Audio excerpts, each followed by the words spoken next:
नमस्कार। Account GST के YouTube channel पर आपका स्वागत है।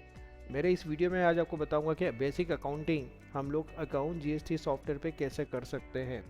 हमें हमारा सॉफ्टवेयर यहाँ पे किसी भी वेब ब्राउज़र में क्रोम या फायरफॉक्स पे अपन ओपन कर सकते हैं। हमें यहाँ अपना वेब ब्राउज़र में हमें यहाँ हमारा सब डोमेन एड्रेस डालना है जो हमें सॉफ्टवेयर परचेस करते टाइम हमें हमारे व्हाट्सएप या ईमेल पे हमें मिलता है। साथ ही हमें पासवर्ड और आईडी यहाँ हमें फिल करनी है। तो मैंने यहाँ आईडी ये मैंने अपना सॉफ्टवेयर ओपन कर लिया और वेब ब्राउज़र पे, और मैं अपना यहाँ आईडी और पासवर्ड यहाँ पे फिल कर रहा हूँ। जब आप पासवर्ड फर्स्ट टाइम डालेंगे तो सॉफ्टवेयर आपको पासवर्ड चेंज करने के लिए कहेगा, आपको अपना पासवर्ड चेंज कर लेना है। मैं जब लॉगिन करूँगा तब यहाँ पे चूँकि मैंने पहले से लॉगिन किया है वो है, अगर आप जब लॉगिन करेंगे फर्स्ट टाइम तो आपको यहाँ कंपनी क्रिएट करना रहेगा। तो मैं एक कंपनी यहाँ क्रिएट कर लेता हूँ। ये जो हाइपर लिंक है क्रिएट न्यू कंपनी, यहाँ पे आपको क्लिक करना है। इससे आपकी एक नई कंपनी क्रिएट होगी। मैं यहाँ अपनी कंपनी का नाम डाल रहा हूँ अकाउंट जीएसटी ट्रेनिंग, और यहाँ पे मैं अपना कंपनी का कोड डालूंगा। कोड अगर आप ब्लैंक छोड़ देंगे तो भी होगा। कोड एक आइडेंटिफिकेशन होता है कि आपने कौन सी कंपनी क्रिएट की है। बुक्स बिगिनिंग फ्रॉम, मैं अपना जो भी करंट ईयर है वो यहाँ चूज़ करूँगा।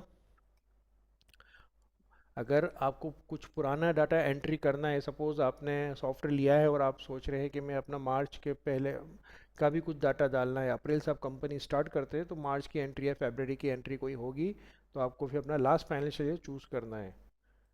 मैं अभी करंट फाइनेंशियल ईयर चूज़ कर रहा हूँ और इसके बाद मैं यहाँ पे अपना सिटी और स्टेट डाल रहा हूँ। अगर सिटी स्टेट नहीं है तो क्रिएट न्यू की लिंक है, यहाँ पे अपने को सिटी स्टेट हम क्रिएट कर सकते हैं इस तरह से। और ये मैंने कंपनी क्रिएट की। जब कंपनी क्रिएट करूँगा तो ये कंपनी का नाम यहाँ पे आ जाएगा कंटिन्यू। तो ये पेज ओपन होगा। यहाँ पे हमें बेसिक ट्रेनिंग्स जो है मैं आपको बताऊँगा कि बेसिक कुछ हमारे यहाँ इंफॉर्मेशन हमें फिल करनी है। एड्रेस डालना है कंपनी का। हम किस ब्रांड में डील करते हैं ब्रांड लिख सकते हैं। जैसे मैं ब्रांड लिख देता हूँ एसर, इंटेल, एचपी, कैनन, ऐसे मैंने अपने ब्रांड्स यहाँ लिख दिया। हम किस किस ब्रांड में डील करते हैं।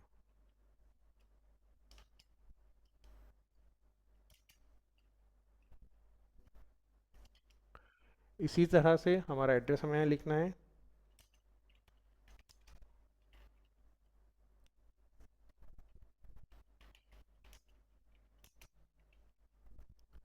हमारे फ़ोन,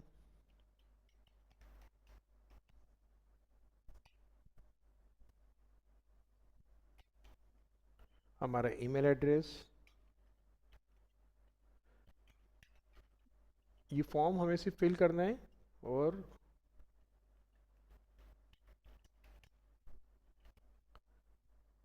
इस तरह से मैं अपनी डिटेल्स यहाँ फिल कर दी।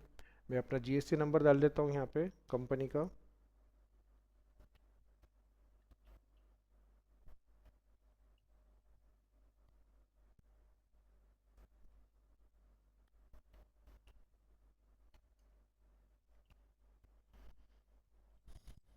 अगर मेरा जीएसटी नहीं है तो मुझे मेरा प्रोफाइल चूज़ करना है। यहाँ पे अगर हमें जीएसटी नंबर तभी डालना है जब हमारा प्रोफाइल रजिस्टर्ड फॉरवर्ड मैकेनिज्म में है। अगर हम जीएसटी में नॉर्मल रजिस्टर्ड नहीं है तो हम लोग यहाँ पे हमारा अनरजिस्टर्ड लेना है। और अनरजिस्टर्ड में अगर हम अनरजिस्टर्ड है तो, या कंपोजिट अगर हम कंपोजिट में रजिस्टर्ड है, या डेमो और आरएनडी। डेमो और आरएनडी का मतलब ये होता है कि अगर आपको कंपनी अभी जीएसटी में नहीं चलाना है और आपको कुछ आरएनडी पर्पस पे या आपको कुछ डेमो लर्निंग पर्पस पे कंपनी क्रिएट करना है तो आप डेमो और आरएनडी पे आप कंपनी क्रिएट कर सकते हैं। इसमें जीएसटी नंबर आपको नहीं डालना है। सॉफ्टवेयर किसी भी तरह का जीएसटी का डिटेल नहीं लेगा। सिर्फ आप नॉर्मल बेसिक वर्किंग कर सकते हैं जो सिर्फ लर्निंग पर्पस पे रहता है। ठीक है, अभी यहाँ रजिस्टर्ड लेता हूँ। इसके बाद मैंने अपने डिपार्टमेंट में यहाँ जो इम्पोर्टेंट पॉइंट है, default correspondence language with customers. ये अकाउंट जीएसटी में बहुत अच्छा पॉइंट है कि आप कस्टमर से किस लैंग्वेज में कम्युनिकेशंस करेंगे। आप अगर व्हाट्सअप ले रहे हैं, ईमेल ले रहे हैं, तो सभी जगह ये कम्युनिकेशन लैंग्वेज सॉफ्टवेयर अपनी चेंज कर लेगा। मैंने डिफ़ॉल्ट इंग्लिश रखी है। अगर मान लीजिए आप महाराष्ट्र में तो मराठी ले सकते हैं। आप मलयालम ले सकते हैं अगर आप सपोज़ अगर आप इस केरला में काम कर रहे हैं, या आप चेन्नई आप तमिलनाडु में है तो आप तमिल ले सकते हैं। इसी तरह से आपकी जो लैंग्वेजेस है आपको यहाँ लैंग्वेज चूज़ करनी है। इस लैंग्वेज चूज़ करने का फ़ायदा ये होता है कि हम व्हाट्सअप कर रहे हैं, ईमेल कर रहे हैं, तो वो कम्युनिकेशन उस स्टेट की नेटिव लैंग्वेज में होगा। मैं अभी इंग्लिश ही रहने देता हूँ, लेकिन आपको अपनी लैंग्वेज चूज़ करना है। इसी तरह से नेटिव लैंग्वेज और इनवॉइस प्रिंट, हम इनवॉइस प्रिंट पे भी अपनी लोकल लैंग्वेज जो अपनी स्टेट की लैंग्वेज होती है वो हम यहाँ ले सकते हैं। इससे फ़ायदा ये होता है कि जो इंग्लिश जिसको नहीं आती है वो अपनी लोकल लैंग्वेज में कम्युनिकेशन कर सकता है। तो हम जब इनवॉइस प्रिंट करेंगे उसमें हमारे प्रोडक्ट के नाम या जो बेसिक डिटेल्स होती है कस्टमर्स की डिटेल्स, कस्टमर्स के नाम, वो हम लोकल लैंग्वेज में ला सकते हैं। तो यहाँ पे हम लोग जब इनेबल करेंगे तो हमें यहाँ लैंग्वेज चूज़ कर दी कि हमारी बेसिक इनवॉइस प्रिंटिंग में लैंग्वेज कौन सी रहेगी। इसके बाद ये दो पॉइंट्स हमने सेट कर दिए। इसके बाद हमारी हम डिपार्टमेंट डिटेल्स हम भरते हैं कि हमारी अकाउंट पर्सनस की डिटेल्स क्या है, मोबाइल क्या है, एडमिनिस्ट्रेशन की टीम में कॉन्टैक्ट पर्सन मोबाइल ईमेल क्या है, हमारा कस्टमर केयर है जो सपोर्ट देता है तो हमारा कॉन्टैक्ट पर्सन मोबाइल ईमेल क्या है, सेम मार्केटिंग का। ये कंपलसरी नहीं होता है, लेकिन अगर आप इसको फिल करेंगे तो ये डिटेल्स सॉफ्टवेयर यूज़ करता है कम्युनिकेशन में आपके कस्टमर के साथ। जैसे कोई इंक्वायरी आई तो वो मार्केटिंग की डिटेल देगा, कोई नया कस्टमर ऐड हुआ है तो उसको मालूम पड़ जाएगा कि अकाउंट डिपार्टमेंट का आपका डिटेल्स क्या है। अगर account department, marketing, customer care, यहाँ कोई कंप्लेंट एडमिनिस्ट्रेशन में कांटेक्ट करना है तो कहाँ पे करना है। तो इस तरह से हम लोग ये काम यहाँ पे एक डिटेल भरने के बाद कर सकते हैं। बैंक डिटेल्स, आपको इनवॉइस प्रिंट में बैंक डिटेल कौन सी चाहिए, तो मैं यहाँ अपनी बैंक डिटेल फिल कर देता हूँ। आप दो बैंक डिटेल्स डाल सकते हैं। ये याद रखिएगा कि आपको बैंक डिटेल आप जो यहाँ फिल करेंगे यही बैंक डिटेल हमारी इनवॉइस प्रिंट में जाएगी।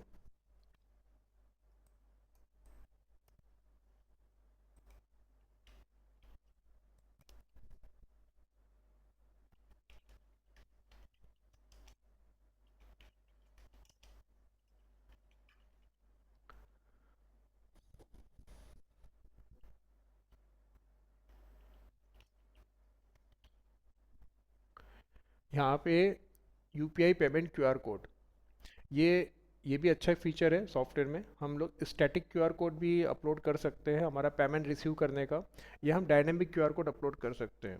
डायनेमिक क्यूआर कोड का फ़ायदा ये होता है कि जितने का इनवॉइस है उतने का ही क्यूआर कोड प्रिंट होगा, कस्टमर उसको स्कैन करना है और पेमेंट देना है। स्टैटिक क्यूआर कोड का फ़ायदा ये होता है कि ये क्यूआर कोड चेंज नहीं होता, कस्टमर अपनी कन्वीनियंट से पैसा डाल सकता है, पार्शियल पेमेंट, फुल पेमेंट। तो ये स्टैटिक क्यूआर कोड है। जनरली डायनेमिक क्यूआर कोड लगता है और उसमें हमें हमारी यूनिक आईडी यहाँ पे देना रहती है। तो मैं एक यूनिक आईडी यहाँ पे फिल कर देता हूँ।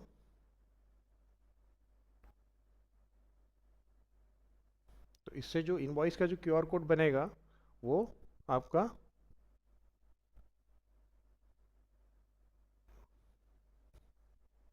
तो मैं एक यूनिक आईडी यहाँ पे डाल देता हूँ।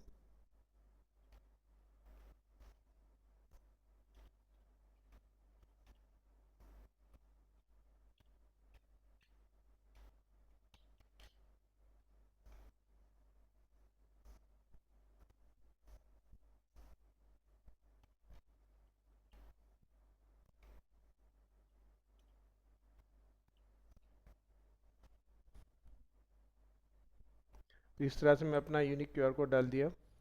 एडवांस सेटिंग भी है, लेकिन हम इसको बाद में समझेंगे कि एडवांस सेटिंग्स में हम लोग इनवॉइस का फॉर्मेट चेंज कर सकते हैं। हमारी different requirement, serial number management, हमारे इनवॉइस के सेटअप्स, हमारे फॉर्म के सेटअप्स, हम लोग सब एडवांस सेटिंग में कर सकते हैं।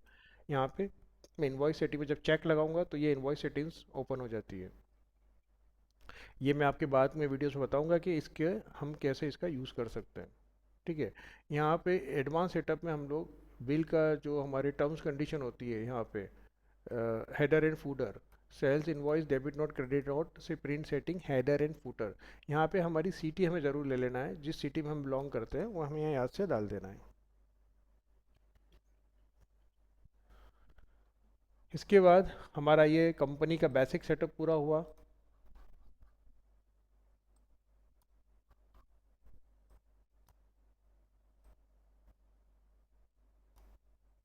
पिन कोड, हमें हमारा पिन कोड फिल करना है और अपडेट, तो F10 से हम अपडेट करेंगे। ओके,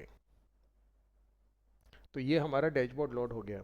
अब इस डैशबोर्ड में हमें, इस डैशबोर्ड का में हमारे क्या क्या बटन है, हमारे शॉर्टकट्स है, ऊपर मेनू है, ये डिफरेंट मेनूज है, वाउचर्स, हम ये सारे वाउचर्स अकाउंट्स के ओपन कर सकते हैं। प्रोग्राम्स, हमारे डिफरेंट प्रोग्राम्स है जो बिजनेस ऑटोमेशन में हमें हेल्प करता है। बैंकिंग, बैंकिंग से रिलेटेड सारे ऑपरेशंस यहाँ पे होंगे। रिपोर्ट, सारी सॉफ्टवेयर में रिपोर्ट्स हमें यहाँ मिलती है।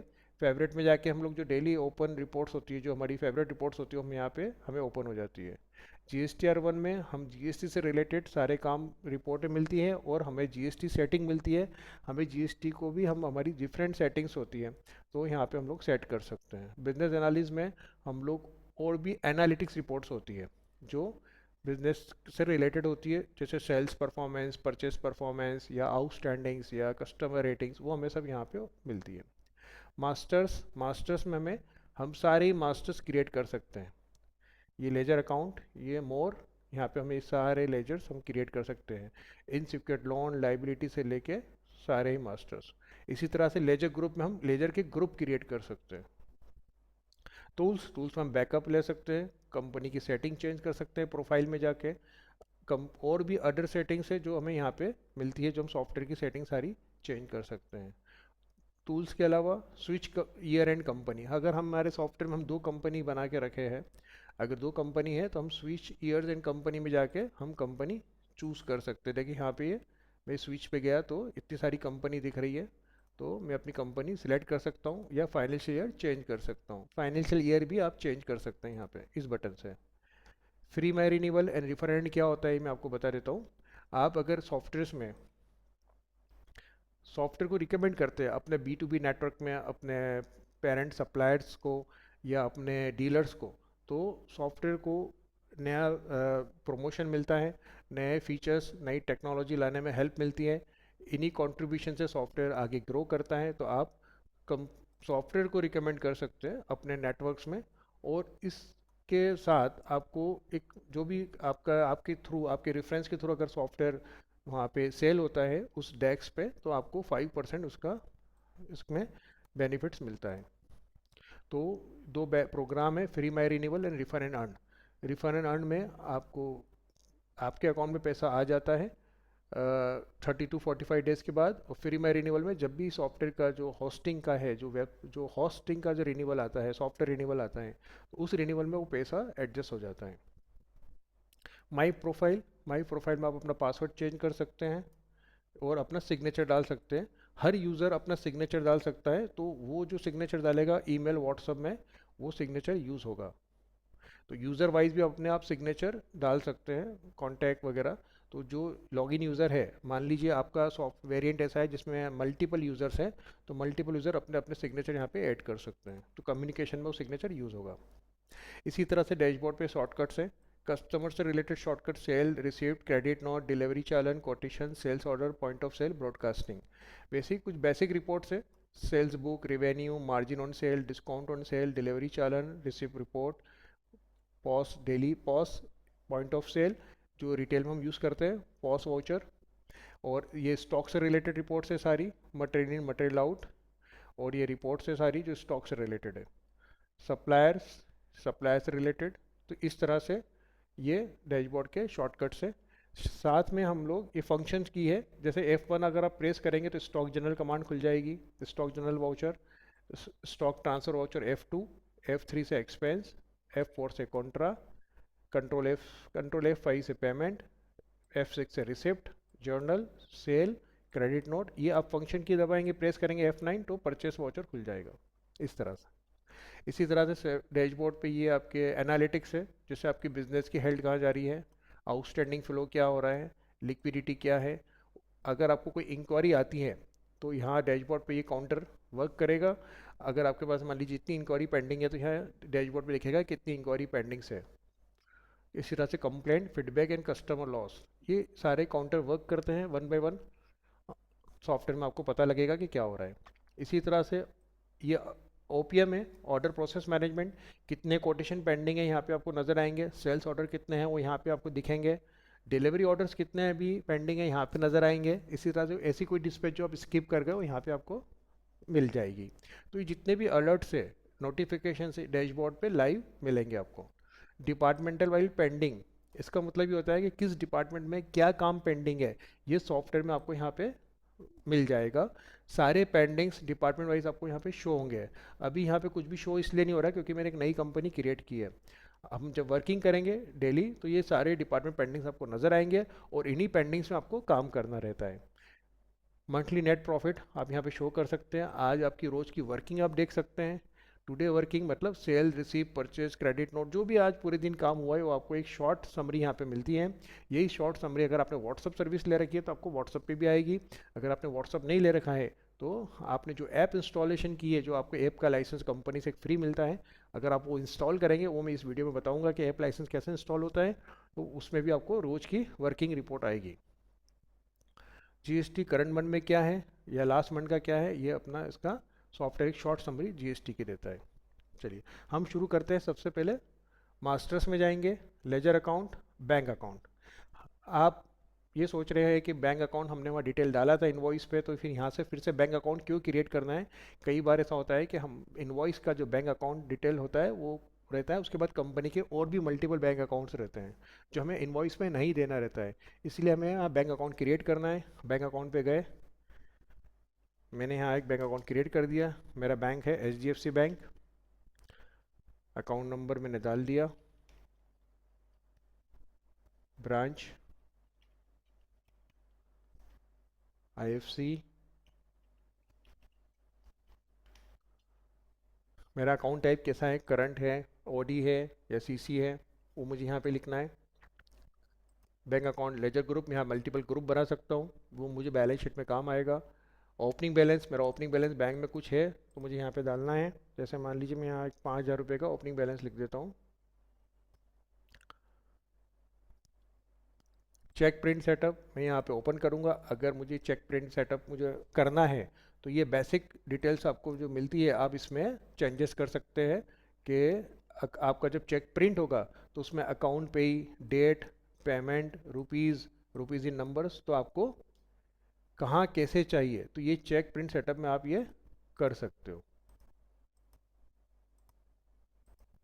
ठीक है, तो ये चीज़ अकाउंट सेल्स फील्ड ये भी आप डाल सकते हो। तो आप जो भी आप करोगे ये इसके आपको यहाँ पे फ्रॉम टॉप, टॉप चेक के टॉप से कितना मार्जिन चाहिए एमएम में शो हो रहा है, और चेक फील्ड मतलब फ्रॉम लेफ्ट, लेफ्ट से कितना आपको उसको सेट करना है मार्जिन, ये सॉफ्टवेयर आपको हिसाब से करना है। ये बेसिक जो सेटिंग्स होती है आप अपने बैंक के हिसाब से आप चेंज कर सकते हो। तो हमें कैसे करना है कि हमें एक वाइट पेज पे इसका प्रिंट आउट लेना है, चेक कोई भी एंट्री का, पेमेंट का, और उसके बाद उस पर चेक रख के उसके पीछे और उसके हिसाब से हमें मार्जिन सेट करना है। तो ये आप चेक प्रिंट सेटअप भी कर सकते हो।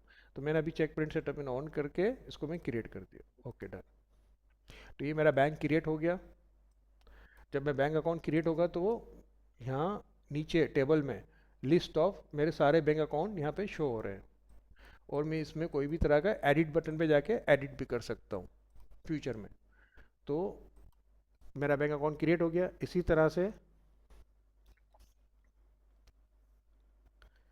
अब मैं एक डिजिटल वॉलेट क्रिएट करता हूँ। तो मास्टर्स में गया, ledger account, digital wallet. Digital account, digital wallet क्यों क्रिएट करना रहता है, क्योंकि ज़रूरी नहीं है कि आपके बिजनेस में आपको डिजिटल वॉलेट क्रिएट करना हो, लेकिन इसकी ज़रूरत पड़ सकती है। जैसे आप अगर रिटेल में हैं, आपका पैसा अगर यूपीआई पे आता है और वो इंस्टेंट पैसा नहीं आता, वो सेकंड डे आता है। कई यूपीआई अकाउंट्स ऐसे होते हैं जिसमें पैसा हमें सेकंड डे मिलता है, और बहुत सारे यूपीआई अकाउंट्स ऐसे होते हैं जिसमें पैसा इंस्टेंट मिल जाता है। यहाँ कस्टमर ने यूपीआई पे पेमेंट करा, वहाँ बैंक अकाउंट में पैसा रिफ्लेक्ट हो गया। तो उस केस में आपको डिजिटल वॉलेट क्रिएट करने की ज़रूरत नहीं है। डिजिटल वॉलेट हम तभी क्रिएट करेंगे जब आपका पैसा आपको सेकंड डे आ रहा है, या हम फाइनेंस के थ्रू भी काम करते हैं। कई रिटेल इंडस्ट्रीज़ होती है जहाँ हमें फाइनेंस के थ्रू चलना रहता है, तो फाइनेंस के केस में हमें यहाँ डिजिटल वॉलेट क्रिएट करना है। जैसे मैंने कर दिया है बजाज फाइनेंस,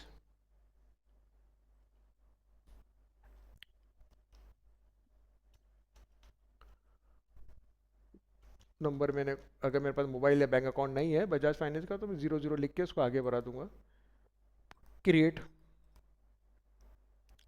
एक डिजिटल वॉलेट में और क्रिएट कर देता हूँ, जैसे मेरा जीपे यूपीआई। इसमें मेरा जो बैंक अकाउंट, जो मेरा फ़ोन नंबर कनेक्ट होगा वो मैं यहाँ पे लिख दूंगा, क्रिएट। तो ये डिजिटल वॉलेट हम तब बनाएंगे जब हमारा पैसा हमें सेकंड डे सेटल होता है या बाद में सेटल होता है पैसा। जैसे बजाज फाइनेंस हो गया और जीपे हो गया, मैंने दो एग्जांपल यहाँ पे सेट कर दिए। ग्रेट, ये दो काम होने के बाद अब हम डैशबोर्ड हमने लर्न कर लिया है। अब डैशबोर्ड में एक चीज़ होती है फाइंडर। आप कुछ भी चीज़ फाइंडर में सर्च कर सकते हो। कुछ भी चीज़ का मतलब यहाँ होता है जैसे कस्टमर का लेजर, सप्लायर का लेजर, प्रोडक्ट लेजर्स, प्रोडक्ट की डिटेल्स। तो ये सारी चीज़ें हम लोग यहाँ सर्च कर सकते हैं। इससे फ़ायदा ये होता है कि हमें डैशबोर्ड पे सॉफ्टवेयर में यहाँ एक्सप्लोर नहीं करना पड़ता, जाना नहीं पड़ता, ढूंढना नहीं पड़ता। डायरेक्ट आप फाइंडर पे जाइए, सर्च कीजिए, आपको चीज़ें यहाँ मिल जाएगी। लेकिन फाइंडर में हमें वही लेजर वही एक्टिवेट होंगे जिस पे ट्रांजेक्शन हुआ है। हम लोग जब डाटा इंपोर्ट करते हैं सॉफ्टवेयर में तो कई सारे प्रोडक्ट मास्टर्स होते हैं, कई सारे कस्टमर्स होते हैं, सप्लायर्स होते हैं। तो सारे कस्टमर्स, सारे ही सप्लायर्स, सारे ही प्रोडक्ट यहाँ पे लोड नहीं होंगे। इससे आपका सॉफ्टवेयर स्लो हो जाएगा। तो जैसे जैसे आप ट्रांजेक्शन्स करेंगे फाइंडर में वो लेजर्स लोड होते जाएंगे। तो ये एक रहता है, टिकट आती है सपोर्ट्स में कई बार कि सर हमने लेजर क्रिएट करा और यहाँ फाइंडर में रिफ्रेश करने के बाद लोड नहीं हो रहा है। तो नहीं होगा, जब तक आप उस पर ट्रांजेक्शन्स नहीं करेंगे तब तक वो लोड नहीं होगा। तो ये फाइंडर होता है जिस पर फाइंड कर सकते हैं परचेज। अब हम चलते हैं परचेस वाउचर से।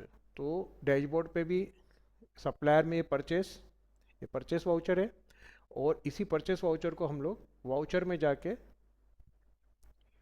परचेस क्लिक कर सकते हैं। यहाँ पे हमें एक सप्लायर क्रिएट करना है। क्योंकि मेरे सॉफ्टवेयर में कोई सप्लायर अभी क्रिएट नहीं है, फ्रेश लिंक है। तो यहाँ पे मैं क्रिएट न्यू सप्लायर, अगर क्रिएट पे माउस से क्लिक नहीं करना है तो ऑल्टर सी जहाँ भी हम क्लिक करेंगे तो वो मास्टर हम वहाँ पे क्रिएट कर सकते हैं। सप्लायर का कोड अगर नहीं है आपके पास तो आप ब्लैंक छोड़ दीजिए। कोड की आवश्यकता तब होती है जब हम सेम नेम के दो सप्लायर या दो कस्टमर होते हैं। सपोज सुप्रीम ट्रेडर्स दो है, तो हम क्या करेंगे, हम कैसे आइडेंटिफाई करेंगे? तो हम कोड डाल देते हैं, कोड से हमें उस हेल्प मिल जाती है कि हम किस सुप्रीम ट्रेडर्स की बात कर रहे हैं।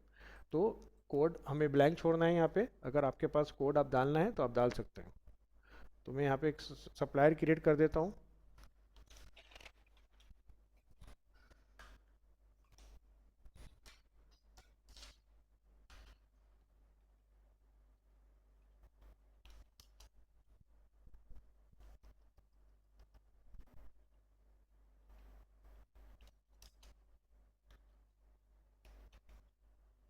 डिजिटेक सप्लायर यहाँ ये रजिस्टर्ड है कि अनरजिस्टर्ड है, कंपोजिट है, फॉरेन एजेंसी है या no forward mechanism, foreign agency with forward mechanism, ये हमारा अगर ट्रांसपोर्टर है या अनरजिस्टर्ड ट्रांसपोर्टर है। तो ये चीज़ें हमें प्रॉपर सिलेक्ट करनी है। अगर वो अनरजिस्टर्ड है तो अनरजिस्टर्ड लेना है, रजिस्टर्ड है तो रजिस्टर्ड लेना है, अगर कंपोजिट है तो कंपोजिट लेना है। तो मैं यहाँ पे रजिस्टर्ड लेता हूँ और मैं यहाँ पे एक जीएसटी नंबर समझने के हिसाब से डाल देता हूँ।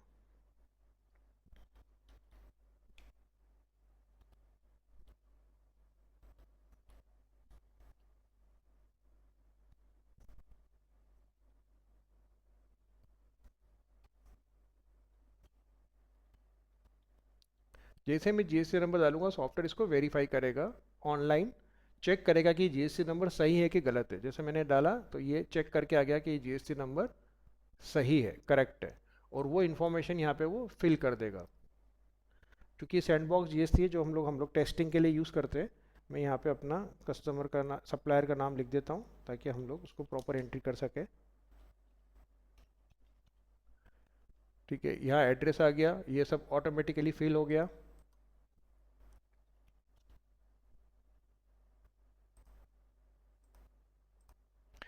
सप्लायर से हमें कितनी क्रेडिट डेज पे हमें माल आता है हम यहाँ टिक कर सकते हैं कि हमें सप्लायर से कितने दिन की क्रेडिट मिलती है, ताकि उतनी क्रेडिट होने के बाद हम लोग उसको पेमेंट कर सके। सॉफ्टवेयर में रिमाइंड कर देगा कि सर इतने दिन के बाद आप उसको पेमेंट करना है। तो ये फीचर भी हम लोग यूज़ कर सकते हैं। किस ग्रुप में हम सप्लायर को रखना चाहते हैं, डिफ़ॉल्ट सन्ड्री क्रेडिटर्स होता है, हम लोग मल्टीपल ग्रुप यहाँ क्रिएट कर सकते हैं। इसी तरह से एक्सक्लूड फ्रॉम टाइम में रिमाइंडर्स, हम सप्लायर को हमें हमें रिमाइंडर्स हम हटा सकते हैं। हम अगर व्हाट्सअप ले रखा है, ईमेल ले रखा है, हम चाहते हैं कि इस सप्लायर को किसी भी तरह का व्हाट्सअप नहीं जाए, ईमेल नहीं जाए, तो हम लोग यहाँ पे एक्सक्लूड कर सकते हैं, नहीं तो बाय डिफ़ॉल्ट इसको जाएंगे। सप्लायर आइडेंटिटी डॉक्यूमेंट्स क्या होते हैं, इसके लिए हमें एक डीएमएस सर्विस सॉफ्टवेयर में परचेस करनी रहती है। इस परचेस करने से हम लोग सप्लायर से रिलेटेड सारे डॉक्यूमेंट यहाँ अपलोड कर सकते हैं, कस्टमर से रिलेटेड अपलोड कर सकते हैं, प्रूफ ऑफ डिलीवरी अपलोड कर सकते हैं। इसके बेनिफिट्स क्या है डॉक्यूमेंट मैनेजमेंट सर्विस के, ये बाद के वीडियो में आपको अच्छे से कवर होता है, आप उस वीडियो को जरूर देखिएगा। ठीक है, अभी मैं यहाँ पे मैंने अपनी बेसिक डिटेल डाल दी। Alternative PAN CIN, contact person, mobile number, मैं सप्लायर का मोबाइल नंबर डाल सकता हूँ। अगर मैं मोबाइल नंबर डालूंगा तो ही कम्युनिकेशन होंगे, चाहे कस्टमर हो चाहे सप्लायर हो, मोबाइल नंबर अगर आप डालोगे तभी व्हाट्सअप जाएगा। और आप अगर ईमेल एड्रेस डालोगे यहाँ पे तो ही जाएगा। ऑल्टरनेट मोबाइल नंबर भी आप डाल सकते हो सकता है सप्लायर से अपने कस्टमर्स के मल्टीपल मोबाइल नंबर है, मल्टीपल पार्टनर्स होंगे, तो हम मल्टीपल कॉमा सेपरेटेड नंबर यहाँ डाल सकते हैं। इसी तरह से ईमेल में डाल सकते हैं, मल्टीपल ईमेल आईडी डाल सकते हैं। जैसे मैं यहाँ डाल देता हूँ test1@gmail.com। अगर उसके मल्टीपल ईमेल एड्रेस है तो कॉमा सेपरेट करके स्पेस देके आप दो ईमेल आईडी भी डाल सकते हैं या मल्टीपल मोबाइल नंबर भी डाल सकते हैं। इसकी कोरोस्पॉन्डेंस लैंग्वेज क्या रहेगी, इंग्लिश या कोई और लैंग्वेज? जो लैंग्वेज सिलेक्ट करेंगे उसी लैंग्वेज में आपका सॉफ्टवेयर उससे कम्युनिकेट करेगा। मान लीजिए वो सॉफ्टवेयर महाराष्ट्र में है, साउथ में तमिल में है, या केरला में है, मलयालम में है, तो उस हिसाब से आपका सॉफ्टवेयर कम्युनिकेशंस करेगा। तो आप पैन इंडिया काम कर रहे हो तो ये बहुत अच्छा फीचर है, आप कोरोस्पॉन्डेंस लैंग्वेज के अकॉर्डिंग सेट कर सकते हैं। और MIS ग्रुप क्या है ये हम लोग बाद में वीडियो में समझेंगे। क्रिएट, ओके, तो ये सप्लायर क्रिएट हो गया सेम। अब मैं इसका बिल नंबर डाल देता हूँ।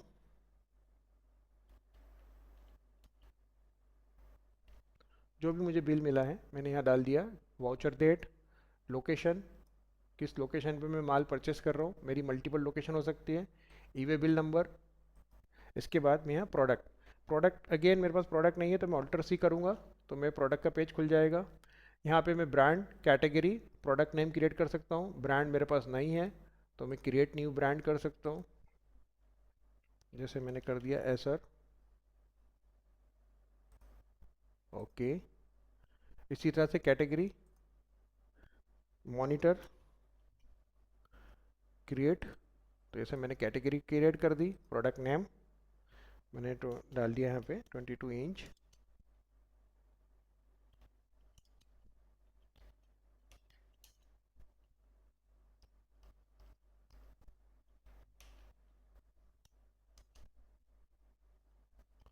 ये सब मैंने प्रोडक्ट का नाम यहाँ पे क्रिएट कर दिया। प्रोडक्ट का बारकोड, अगर बारकोड मेरे पास है तो मुझे बारकोड फिल यहाँ डालना है। अगर बारकोड नहीं है तो ब्लैंक छोड़ दीजिए, तो सॉफ्टवेयर खुद इस प्रोडक्ट का बारकोड नंबर क्रिएट कर देगा।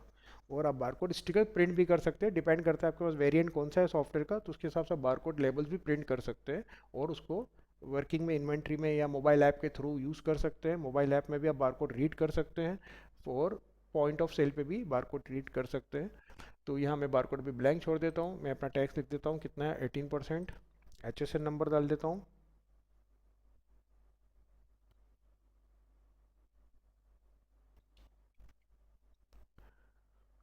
यूनिट, ये क्या है?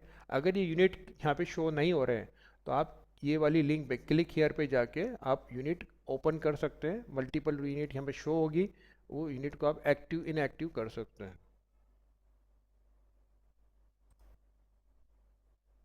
यूनिट जैसे मैंने ले लिया पर पीस। और maintain inventory, yes, inventory maintain करना है, यस। मेंटेन मिनिमम स्टॉक, हमें इस यूनिट का मिनिमम स्टॉक कितना चाहिए, मैंने लिख दिया 5 पीस मिनिमम चाहिए। मैक्सिमम हमें 10 पीस चाहिए। 10 पीस से ऊपर अगर हम परचेस करते हैं तो सॉफ्टवेयर हमें एटलीस्ट बताए परचेस ऑर्डर पे कि हम लोग एक्स्ट्रा स्टॉक बाई कर रहे हैं। इससे हमारी जो कैश फ्लो होता है वो इम्प्रूव होता है। हम लोग एक्स्ट्रा स्टॉक बाई नहीं करते, रखते नहीं है। हम उतना ही माल रखेंगे जितना हमारा मैक्सिमम कोटा है। और मिनिमम में हम लोग, जैसे मैंने मिनिमम सेट कर दिया, तो अगर मिनिमम 5 है, 5 से नीचे जैसे ही जाएगा सॉफ्टवेयर हमें वार्न कर देगा, डैशबोर्ड पे अलर्ट कर देगा कि सर ये स्टॉक हमारा लेवल लो हो रहा है, हमें रिफिल करना है। पॉइंट ऑफ कैशबैक पॉइंट, ये मैं फीचर ये वीडियो नेक्स्ट वीडियो में बताऊंगा कि हम लोग इस पर्टिकुलर प्रोडक्ट का जो रिटेल के कस्टमर होते हैं हम लोग कैशबैक पॉइंट दे सकते हैं कि ये कस्टमर का परचेस करता है तो उसको रिवॉर्ड पॉइंट्स मिलते हैं, नेक्स्ट परचेस में उसको रिडीम कर सकता है। एमआरपी, इस प्रोडक्ट की एमआरपी क्या है, जैसे मैंने लिख दिया यहाँ पे कि इसकी एमआरपी 10,000 है विद जीएसटी। परचेस प्राइस क्या है, मैंने यहाँ लिख दिया 5,000 रुपये मेरी परचेस प्राइस है विद जीएसटी 5,900। और क्रिएट एमआईएस ग्रुप, प्रोडक्ट को हम मल्टीपल ग्रुप में डाल सकते हैं। एमआईएस में हम लोग मल्टीपल ग्रुपिंग कर सकते हैं कि प्रोडक्ट को हम ग्रुप वाइज, जैसे प्रोडक्ट हमारा हार्डवेयर का है, सॉफ्टवेयर प्रोडक्ट, सॉफ्टवेयर से ग्रुप हो गया, हार्डवेयर में भी हमारे मल्टीपल ग्रुप हो गए। तो ऐसी चीज़ें जो हमें ग्रुपिंग करना है या हमें रीजन वाइज ग्रुपिंग करना है, ब्रांड वाइज ग्रुपिंग करना है, तो हम लोग एमआईएस का यूज़ कर सकते हैं। कंपनी अकाउंट जीएसटी में ब्रांड और कैटेगरी ऑलरेडी आपको मिल रहे हैं, इसलिए ब्रांड और कैटेगरी से आप ग्रुपिंग मत कीजिएगा, क्योंकि ऑलरेडी आपको ब्रांड और कैटेगरी की ग्रुपिंग रिपोर्ट मिल जाएगी। इसके अलावा अगर कोई चीज़ आपकी डिमांड आ रही है, जैसे आपको रीजन वाइज बनाना है या आपको सेल्समैन वाइज बनाना है या आपको कोई कंडीशंस है ऐसी जिसमें आपको ग्रुपिंग में जाना पड़ रहा है, तो आपको ऐसा ग्रुप बनाने हैं। बाकी जो बेसिक रिपोर्टिंग होती है वो आपको सारी मिल जाएगी। स्टेट और सिटी वाइज भी आउटस्टैंडिंग सेल्स वगैरह सब मिल जाएगी आपको। क्रिएट, ओके, ये प्रोडक्ट मैंने क्रिएट कर लिया, ये मैंने प्रोडक्ट परचेस कर लिया, मैंने 10 पीस परचेस करे, मेरा परचेस प्राइस 10 पीस परचेस करने से ये मेरा ऊपर सॉफ्टवेयर में आप देखेंगे 50,000 का मेरा प्रोडक्ट है, 9,000 रुपये मेरा जीएसटी लगा और उन 50,000 5 से ये टोटल आपकी सेट हो गई। यहाँ पे बिल क्रेडिट 30 डेज, नोटिफिकेशन जाना चाहिए सामने वाले, इसे कस्टमर सप्लायर दोनों तरफ सेंड नोटिफिकेशन, आप चाहो तो चेक में हटा दोगे तो नोटिफिकेशन उसको नहीं जाएगा। मैंने यहाँ सेंड नोटिफिकेशन में चेक रहने दिया है, तो इसको ये कस्टमर, ये सप्लायर को व्हाट्सअप चला जाएगा कि हमने इसकी ये परचेज इतने अमाउंट से की है। अगर इसमें कोई डिस्प्यूट है तो सप्लायर हमें कांटेक्ट कर सकता है। ऐसे ही जितनी कम्युनिकेशन है, ईमेल के, व्हाट्सअप के, सब इसमें चालू है। सेव, ये हमारा परचेज सेव हो गया। जब परचेज सेव हुआ तो हम लोग जब डैशबोर्ड को रिफ्रेश करते हैं तो हम यहाँ पे ये फाइंडर वर्क करने लग गया। अब यहाँ पे अगर हम सप्लायर का नाम टाइप करेंगे तो हमें सप्लायर का नाम मिल जाएगा, डिजिटेक सप्लायर, एंटर। ये क्रेडिटर है, ये इसका सप्लायर का लेजर ओपन हो गया। और यहाँ पे शो बाइफरकेशन, ये हमें month wise data software show करता है।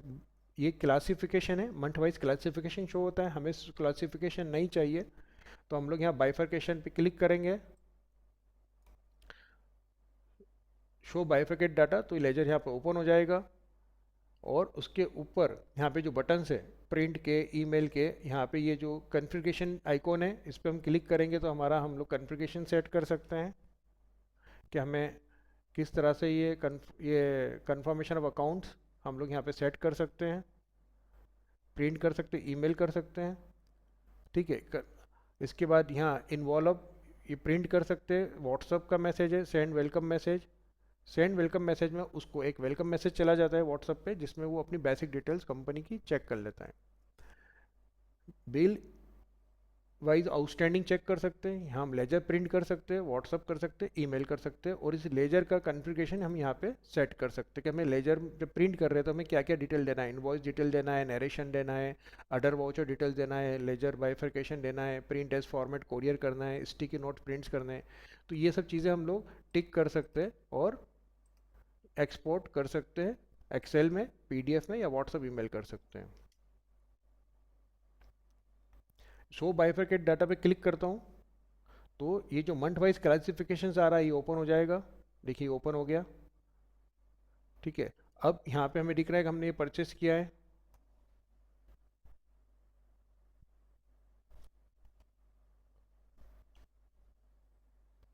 ये परचेस हुआ है, ये अमाउंट जो अभी अनपेड है, पेमेंट हमने नहीं करा है, और साथ में ये इनवॉइस नंबर, ये उसकी हम प्रिंट कर सकते हैं यहाँ से। और इसी सेम परचेस को हम लोग, इसका सेम परचेस को हम कॉपी भी कर सकते हैं। नया, अगर मान लीजिए सेम प्रोडक्ट इसी सप्लायर से कॉपी हुए या किसी और सप्लायर से कॉपी हुए, सेम डिटेल्स। कई बार सप्लायर टू पार्ट में बिलिंग करता है या हम लोग टू पार्ट में बिलिंग करते हैं, तो हम कॉपी करके उसका सेकंड इनवॉइस या सेकंड बिल अपलोड कर सकते हैं सॉफ्टवेयर में, ईमेल और व्हाट्सअप। इस तरह से ये इसका डिटेल आ रहा है कि हमने अभी जो 59,000 का जो परचेस किया है ये क्रेडिट में दिख रहा है, ये इतना पेमेंट हमें उसको करना है। तो यहाँ पे हम इनवॉइस को यहाँ इस परचेस में इस बिल को हम ओपन करेंगे, तो यहाँ पे ये इस तरह से ये पेज ओपन होगा जिसमें हम लोग email, WhatsApp, copy, print barcode. Print barcode में ये होता है कि जैसे हमने ये प्रोडक्ट परचेस किया तो इतने ही बारकोड सॉफ्टवेयर प्रिंट कर देगा। तो कई सारी रिटेल इंडस्ट्रीज होती है जो बारकोड को परचेस के टाइम में वो लोग अपलोड करते हैं, प्रिंट करके स्टिकर्स चिपकाते हैं प्रोडक्ट पे। तो आप इस तरह से प्रिंट बारकोड पे जाएंगे तो वो प्रोडक्ट ऑटोमेटिकली लोड हो जाएगा, और आपको जैसे जितनी क्वांटिटी है उतनी क्वांटिटी लोड अगर आएगी, आपको सिर्फ प्रिंट करेंगे तो वो बारकोड प्रिंट हो जाएगा।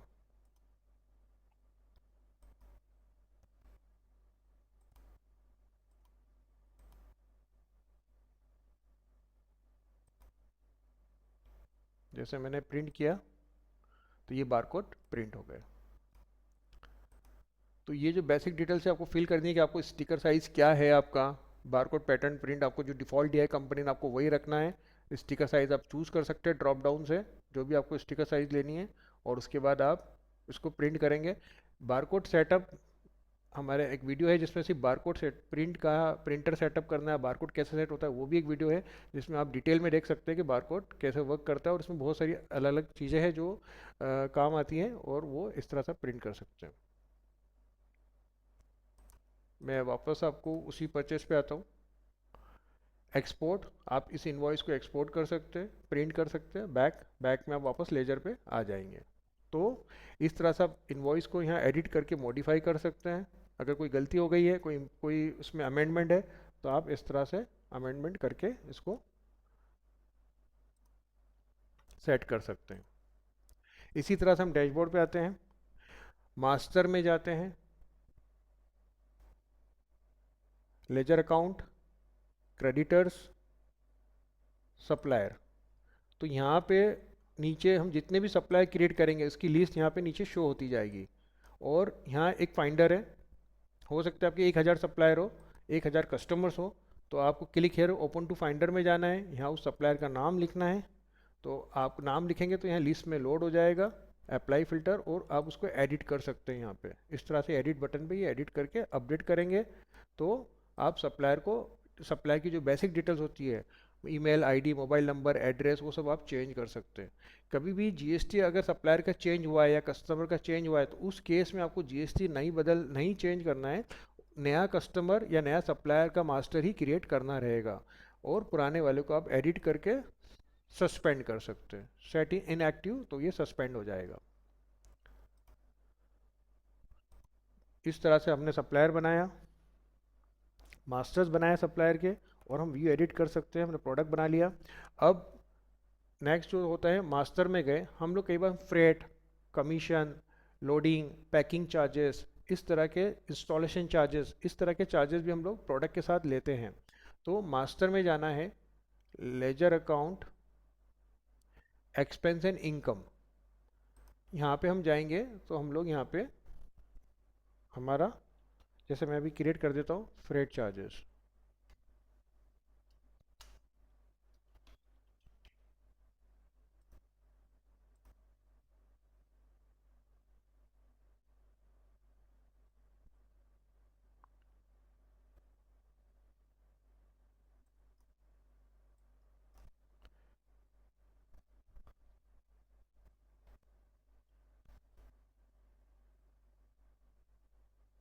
ये फ्रेट चार्जेस ऑलरेडी क्रिएटेड है, तो मैं एक दूसरा चार्जेस क्रिएट कर देता हूँ, इंस्टॉलेशन चार्जेस।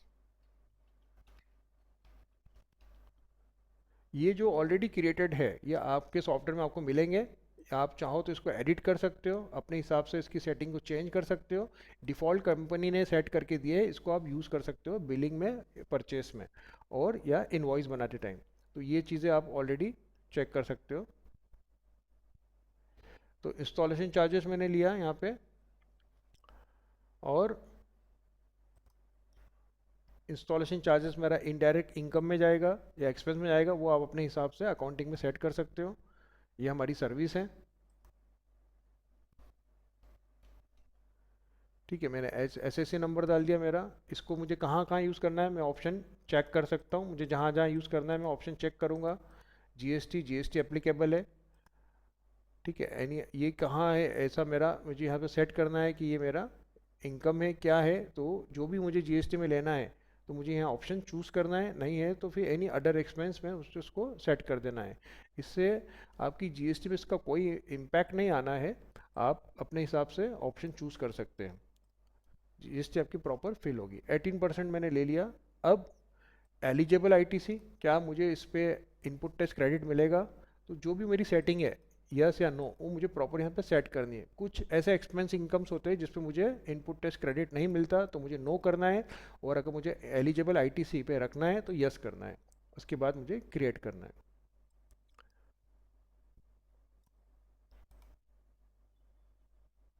एग्जिट। तो इस तरह से मेरा एक्सपेंस इनकम वाउचर क्रिएट हो गया।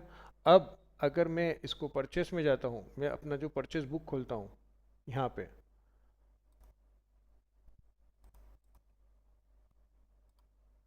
और एडिट पे जाता हूँ, तो मैं यहाँ पे अपना इंस्टॉलेशन चार्जेस ले सकता हूँ। पैकिंग चार्जेस, इंस्टॉलेशन चार्जेस, जैसे मैंने यहाँ 1000 रुपये मैंने इंस्टॉलेशन चार्जेस ले लिए। और सेव अपडेट। तो ये मेरा परचेस मॉडिफाई हो गया। मैंने यहाँ पे इंस्टॉलेशन चार्जेस ऐड कर दिए।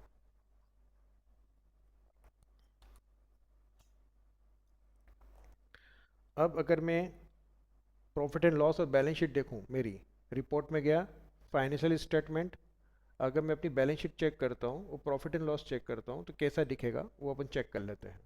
डिफ़ॉल्ट डेट में ब्लैंक छोड़ देता हूँ, तो मेरा करंट फाइनेंशियल ईयर का मुझे प्रॉफिट एंड लॉस दिखेगा कि मेरी बैलेंस शीट में अभी क्रेडिटर्स डिजिटेक सप्लायर की आउटस्टैंडिंग है, इतने अमाउंट मुझे उसको पे करना है। आईजीएसटी मेरा इतना क्रेडिट साइड रखा हुआ है। तो ये मेरा सॉफ्टवेयर बता रहा है कि मेरा क्लोजिंग स्टॉक क्या है। मैंने इतना मटेरियल मैंने अभी ख़रीदा है। क्लोजिंग स्टॉक अगर क्लिक करता हूँ तो मेरा ये मॉनिटर, मैंने 10 पीस अभी खरीद रखे हैं, ये मुझे यहाँ पे शो हो रहा है। इसी तरह से मेरा कैपिटल अकाउंट, मैंने भी कोई भी कैपिटल इन्वर्ट नहीं करी है, तो मेरा कैपिटल अकाउंट अभी ज़ीरो है। बैंक, अब इसी तरह से अगर मैं रिपोर्ट में जाता हूँ, financial statement, profit and loss, तो मेरा ट्रेडिंग अकाउंट ऊपर लोड होगा। मैंने अभी सेल कुछ भी नहीं करी है, बट मैंने परचेस की हुई है। मेरे ओपनिंग स्टॉक कुछ भी ज़ीरो है। परचेस मैंने की हुई है 50,000 रुपये की, तो मेरा सॉफ्टवेयर दिखा रहा है कि 50,000 की आपकी परचेस हुई है। तो परचेस में आपको 50,000 रुपये का है। इनडायरेक्ट इनकम आपकी 1,000 रुपये, मतलब 1,000 रुपये अपन ने उसको इंस्टॉलेशन चार्जेस पे करे हैं। तो आपकी जीएसटी की रिपोर्ट में आपको 51,000 रुपये का दिखेगा। बट आपका जो एक्चुअल स्टॉक परचेस है वो 50,000 का है। इसलिए सॉफ्टवेयर आपको दोनों टेबल दिखा रहा है, क्योंकि ट्रेडिंग अकाउंट में सिर्फ स्टॉक की एंट्री आती है। जो भी इनडायरेक्ट एक्सपेंस इनकम है वो इस ट्रेडिंग अकाउंट में एंट्री नहीं आती। इसलिए कंपनी ने इसको अलग से शो किया है अकाउंट जीएसटी में, कि आप अपना जीएसटी जब मैच करने जाएंगे, जीएसटी में जब परचेस होती है उसमें आपकी सर्विसेज भी इंक्लूड होती है। इसी तरह जब आप जीएसटी पे सेल करेंगे तो उसमें आपकी सर्विसेज इंक्लूड होती है। ट्रेडिंग अकाउंट की फिगर और जीएसटी की फिगर इसलिए मैच नहीं होते, इसलिए सॉफ्टवेयर अलग से आपको टेबल दे रहा है जिसमें आपकी दोनों चीज़ नज़र आ रही है आपको। तो ये प्रॉफिट एंड लॉस अकाउंट में ये ट्रेडिंग अकाउंट आप चेक कर सकते हैं। अभी मेरी इनकम जो भी है कुछ भी नहीं हुई है, तो ये ज़ीरो दिख रहा है।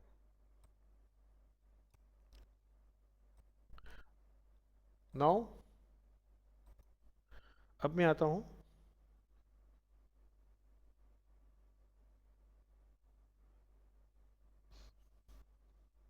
सेल पे। तो सेल के लिए मुझे सेल वाले यहाँ कस्टमर में सेल पे जाना है। अगर मुझे यहाँ पे नहीं जाना है तो वाउचर, वाउचर के अंदर मेरा सेल, यहाँ पे सेम ऑल्टर सी मैं कस्टमर क्रिएट कर लेता हूँ। कोड मुझे नहीं डालना है। अगर कोड डालना है तो मैं यहाँ डाल सकता हूँ, जैसे SS1 मैंने कोड डाल दिया। कस्टमर का नाम लिया मैंने।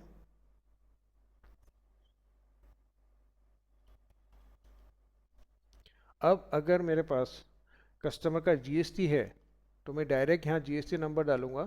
तो इंफॉर्मेशन सारी ऑटोमेटिकली उठ कर आ जाएगी।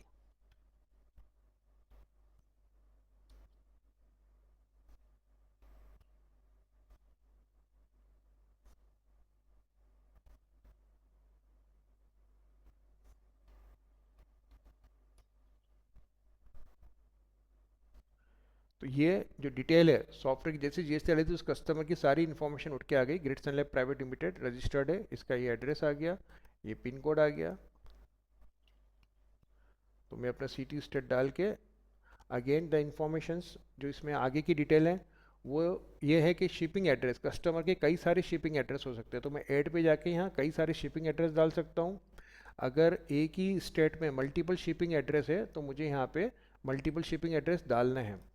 और अगर उस कस्टमर की अगर मल्टीपल प्रोफाइल है जीएसटी की, मान लीजिए कस्टमर मल्टीपल स्टेट में है, महाराष्ट्र में है, मध्य प्रदेश में है, राजस्थान में है, दिल्ली में है, तमिलनाडु में है, तो हमें यहाँ ये जो ऑप्शन आ रहा है add mode bill to profile, हमें यहाँ पे क्लिक करना है। तो एक जीएसटी तो उसका मध्य प्रदेश का हो गया जैसे एग्जांपल पे यहाँ पे, दूसरे जो जीएसटी हम यहाँ पे ऐड टू बिल प्रोफाइल में करके दूसरी स्टेट के जीएसटी यहाँ पे हमें फिल करना है, और उसका साइट नेम जैसे वो महाराष्ट्र है, तमिलनाडु है, कहाँ पे है एग्जिस्ट हो रहा है, और वहाँ पे उसका एड्रेस और उसका फॉर्म नेम और उसका state same city pin code हमें क्रिएट करना है। तो इससे हम उस कस्टमर्स को मल्टीपल स्टेट में माल सप्लाई कर सकते हैं। वैसे ही सप्लायर भी है कि मल्टीपल स्टेट में हमारा सप्लायर है तो अलग अलग स्टेट से माल आता है, तो हम लोग ऑप्शन यूज़ करेंगे bill to profile. Bill to profile में मल्टीपल जीएसटी स्टेट वाइज हम लोग यहाँ पे सेट कर सकते हैं। परचेस के टाइम में, सेल के टाइम में हमें ये फंक्शन यूज़ करना है। डिस्पैच इज दूसरा ऑप्शन है कि डिस्पैच मतलब एक ही स्टेट में उसकी 4 लोकेशन है, तो हमें शिपिंग एड्रेस पे जाना है और हमें क्रिएट करना है। क्रिएट, तो ये कस्टमर क्रिएट हो गया।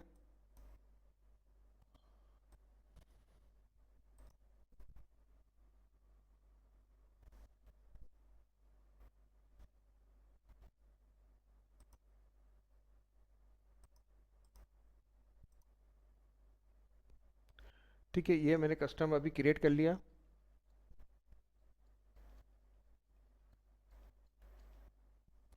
अब प्रोडक्ट, मैं यहाँ प्रोडक्ट, यहाँ पे भी मैं प्रोडक्ट सेल करते टाइम क्रिएट कर सकता हूँ, लेकिन चूंकि मेरे पास ऑलरेडी प्रोडक्ट है मॉनिटर, तो मैं मॉनिटर पे जाऊँगा, स्टॉक शो हो रहा है मेरा कितना है, और इस प्रोडक्ट पे ये सॉफ्टवेयर मार्जिन शो कर रहा है कि कितना मार्जिन 41%, ये एमआरपी शो करके लेकर आया है।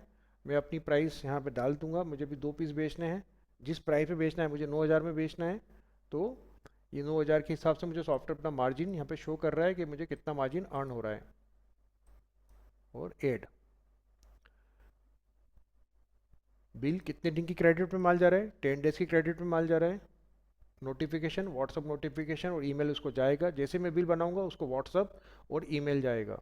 व्हाट्सअप और ईमेल का प्लगइन आपको अलग से लेना पड़ता है सॉफ्टवेयर में, अगर आपने ले रखा है तो ये फीचर वर्क करेगा। Save, okay done.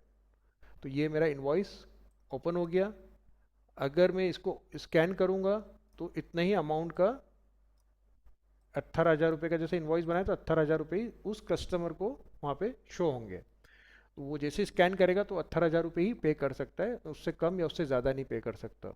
और इसी तरह से मेरा इनवॉइस सेटअप हो गया। ये मेरे ब्रांड शो हो रहा है, मैं किस ब्रांड में डील करता हूँ, ये मेरी कंपनी का नाम शो हो रहा है, ये मेरे इनवॉइस नंबर शो हो रहा है, invoice date, purchase order number, purchase order date.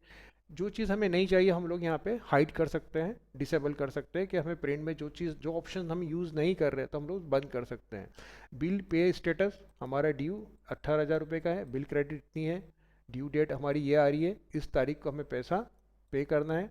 हमने 10 दिन की क्रेडिट दी है तो 5 तारीख का इन्वॉइस बना, तो 15 तारीख को पेमेंट हमें करना है।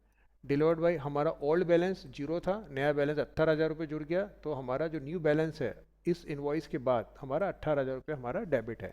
तो ये उस कस्टमर को, ये एक शॉर्ट समरी भी जा रही है, ये हम डिसेबल भी कर सकते हैं, अगर हमें नहीं चाहिए तो हम इसको डिसेबल कर सकते हैं। तो इस तरह से ये हमारा इनवॉइस सेटअप हो गया। हमारी टर्म्स कंडीशन डिक्लेरेशन ये हम चेंज कर सकते हैं कंपनी प्रोफाइल से। ये पेज का सेटअप भी हम चेंज कर सकते हैं, हमें A4 चाहिए कि A5 चाहिए, या कोई डिटेल्स ऊपर नीचे करना है, बॉटम में करना है या ऊपर फूटर पे करना है, तो हम वो भी कर सकते हैं सेट। इसी तरह से इनवॉइस में हम लोग हमारी सील और सिग्नेचर भी अपलोड कर सकते हैं स्कैन करके कॉपी उसकी। तो इस तरह से ये हमारा सेटअप हो गया। अब इसी इनवॉइस हम लोगो भी अपलोड कर सकते हैं हमारी कंपनी का। लोगो अपलोड करना भी इजी है। हम जाएंगे टूल्स, कंपनी सेटअप, प्रोफाइल। तो हमें जो लोगो की साइज़ चाहिए वो 15 mm चाहिए। तो अगर हम यहाँ पे जाते हैं सील एंड सिग्नेचर, हमें अपलोड करना है, और कंपनी का लोगो जिसकी हमें जो वीट है वो 20 mm हमें करना है। तो हम एड अटैचमेंट पे जाएंगे, यहाँ लोगो अपलोड करेंगे तो हम लोग एक लोगो अपलोड कर सकते हैं। जैसे मैं कोई भी एक लोगो ले लेता हूँ अपलोड करने के लिए।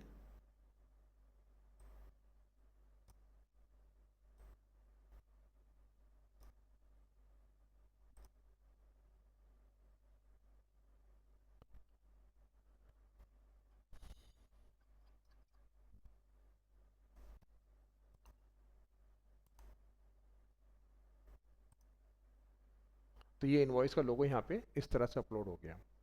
तो आप अपनी कंपनी का लोगो यहाँ अपलोड करेंगे तो यहाँ पे इनवॉइस में प्रिंट होगा।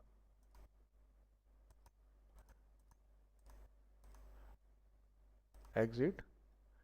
अब अगर मैं रिपोर्ट पे जाता हूँ, फाइनेंशियल स्टेटमेंट, मैं अपना प्रॉफिट एंड लॉस चेक करता हूँ, तो सॉफ्टवेयर बता रहा है कि हमारा 50,000 का परचेस था, हमने इतना माल बेच दिया।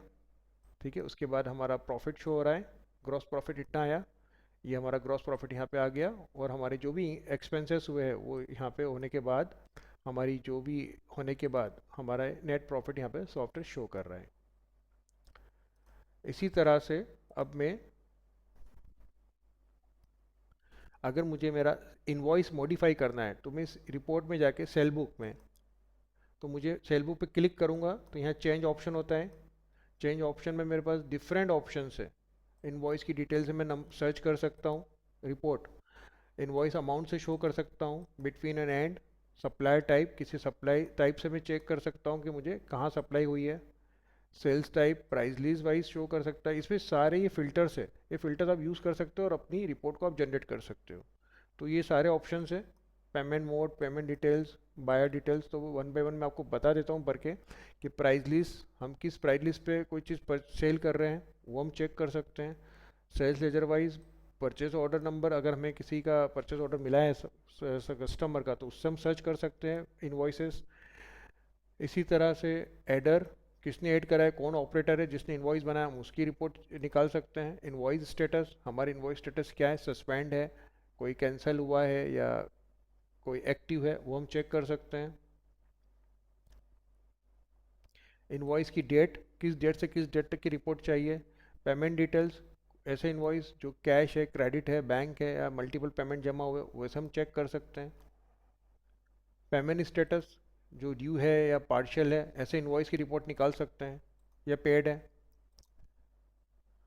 प्रोडक्ट डिटेल्स, हम लोग प्रोडक्ट डिटेल से भी इनवॉइस सर्च कर सकते हैं कि हमें किसी पर्टिकुलर प्रोडक्ट का इनवॉइस सर्च करना है। तो हम लोग यहाँ पे प्रोडक्ट एंड चार्जेस में जाके, ये हम लोग, जैसे मैंने मॉनिटर की कंडीशन लगा दी तो, या कीबोर्ड की लगा दी, जो भी मेरा प्रोडक्ट है, तो वैसे हम सारे इन्वॉइसेस को सर्च कर सकते हैं। जनरली मैं ऑल रख देता हूँ। वैसे ही हम लोग चार्जेस के हिसाब से भी सर्च कर सकते हैं। इसमें चार्जेस भी हम डालेंगे, जैसे कोई इंस्टॉलेशन चार्जेस लगा है तो इंस्टॉलेशन चार्जेस की कंडीशन लगा दी, तो इंस्टॉलेशन चार्जेस के हिसाब से, जैसे अपने जो क्रिएट करा था वैसे हम लोग अपने इन्वॉइसेस को सर्च कर सकते हैं।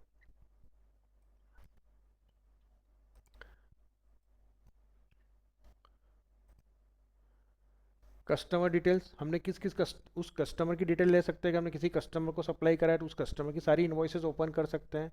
कस्टमर टाइप से हम लोग कर सकते हैं, कंज्यूमर में हमने क्या सेल करी, रजिस्टर्ड में कितनी सेल करी। एमआईएस ग्रुपिंग, हमने अगर ग्रुपिंग बना रखी है कस्टमर्स की तो ग्रुप वाइज हम डाटा निकाल सकते हैं।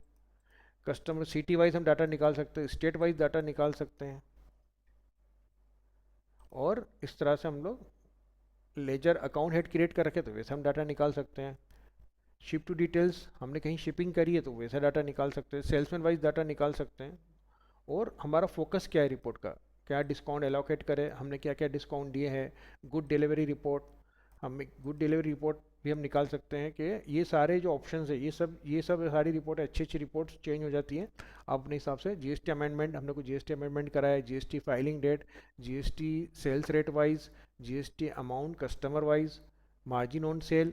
मार्जिन ऑन सेल मतलब हमने पूरे दिन क्या खरीदा क्या बेचा और कितना मार्जिन हुआ, मार्जिन टू मार्जिन डील करी, मार्जिन निगेटिव मार्जिन में डील करी या हायर साइड मार्जिन में डील करी, तो ये मार्जिन ऑन सेल दिखाता है। Product based sales, sales report और सेल्समैन बेस्ड सेल्स रिपोर्ट, तो ये सब बहुत सारी रिपोर्ट्स हैं। हम लोकेशन वाइज भी डाटा जनरेट कर सकते हैं। तो ये रिपोर्ट खुलेगी और इस रिपोर्ट में हम लोग ये डाटा, यहाँ पे जो ऊपर है ऑप्शंस कि हम लोग किस रिपोर्ट का ये जो कन्फिग्रेशन आइकॉन है इस पर हम लोग जब क्लिक करेंगे तो ये हम लोग हमारे हिसाब से ये कंडीशन सेट कर सकते हैं। जो जो ऑप्शन चेक रहेंगे वैसे ही चेक करके हम डाटा को एक्सपोर्ट कर सकते हैं। तो ये आप करके देख सकते हैं कि क्या क्या ऑप्शन है यहाँ पे, हटा सकते हैं। जो आपको चाहिए वो आप रखना है, जो हटाना है वो हटा दीजिए और एक्सपोर्ट करेंगे तो रिपोर्ट यहाँ आप डाउनलोड कर सकते हैं सेल्स की। व्हाट्सअप ईमेल कर सकते हैं। जैसे मैंने यहाँ टिक किया, कुछ दो दो इन्वॉइसेस हमें जनरेट करने हैं तो हम लोग यहाँ सिलेक्टेड बिल का मतलब जो हम यहाँ सिलेक्ट करेंगे उतना ही डाटा प्रिंट होगा, व्हाट्सअप होगा, ईमेल होगा या कन्फिग्रेशन सेट होगा उसका। हम बैक में आते हैं, अगेन मैं डैशबोर्ड पे आता हूँ। अब मैं इनवॉइस का टूल्स में जाके कंपनी सेटिंग प्रोफाइल, इनवॉइस का मैं बेसिक सेटअप चेक कर सक हम लोग चेंज कर सकते हैं। बहुत इजी है ये बेसिक सेटअप। यहाँ पे गए, सेल इनवॉइस, ऊपर जंप, ये जो कैटेगरी है यहाँ पे हम हमारे हिसाब से इनवॉइस की बेसिक डिटेल चेंज कर सकते हैं। जैसे सेल इनवॉइस का हमें कॉलम में कुछ चेंजेस करना है, हेडर फुटर चेंज करना है, या पेपर साइज चेंज करना है। जैसे मैं अभी एग्जांपल के लिए तीनों वन बाय वन समझा देता हूँ। हम कॉलम कॉलम पे जाते गो,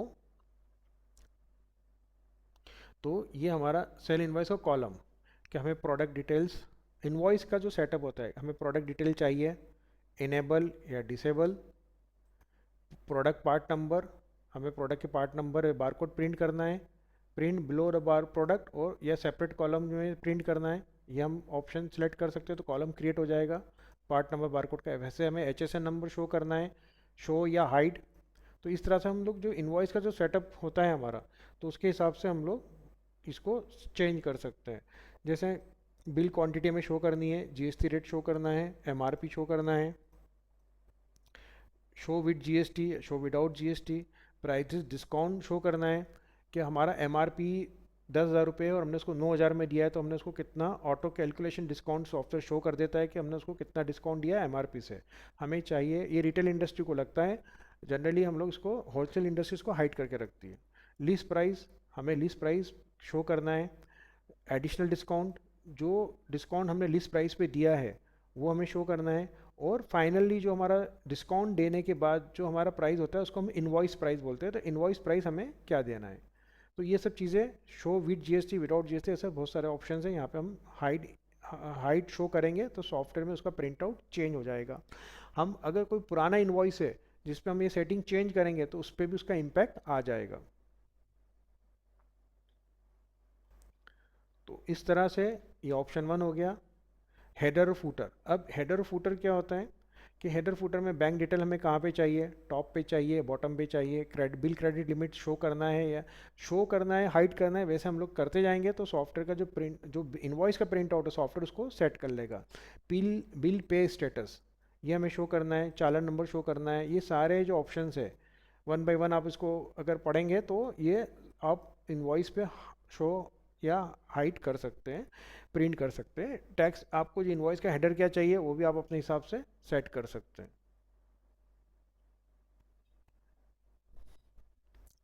terms conditions, declaration, seal signatures, ये सब आप टॉप बॉटम ये कंडीशन आप सेट कर सकते हैं अपने हिसाब से।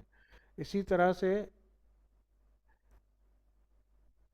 पेपर साइज, आप का प्रिंटर कैसा है वो आप यहाँ पे सेट कर दीजिए। थर्मल प्रिंटर है, पॉइंट ऑफ सेल या इंकजेट प्रिंटर है ना आपको। इसके बाद फ़ॉन्ट साइज़ कैसी चाहिए इनवॉइस की, tiny, small, medium, large, invoice header. उसके बाद आप जब ये फ़ॉन्ट साइज़ आप डिफ़ॉल्ट चूज़ कर सकते हैं। अगर उसके उसके बावजूद भी अगर आपको कुछ एक्स्ट्रा साइज़ कुछ कम ज़्यादा करनी है आपको, तो आप यहाँ पे साइज़ बढ़ा सकते हैं। तो साइज़ आप जितनी बढ़ाएंगे, आपके पास पेपर का स्पेस लिमिटेड है तो उस लिमिटेड पेपर साइज़ में आपको अपना प्रोडक्ट का पोर्टफोलियो जो भी आपका है उसके हिसाब से अपने आप साइज़ को इंक्रीज़ कर सकते हैं। ज़्यादा बड़ी साइज़ करेंगे तो ये ओवरलैप होगा, श्रिंक होगा।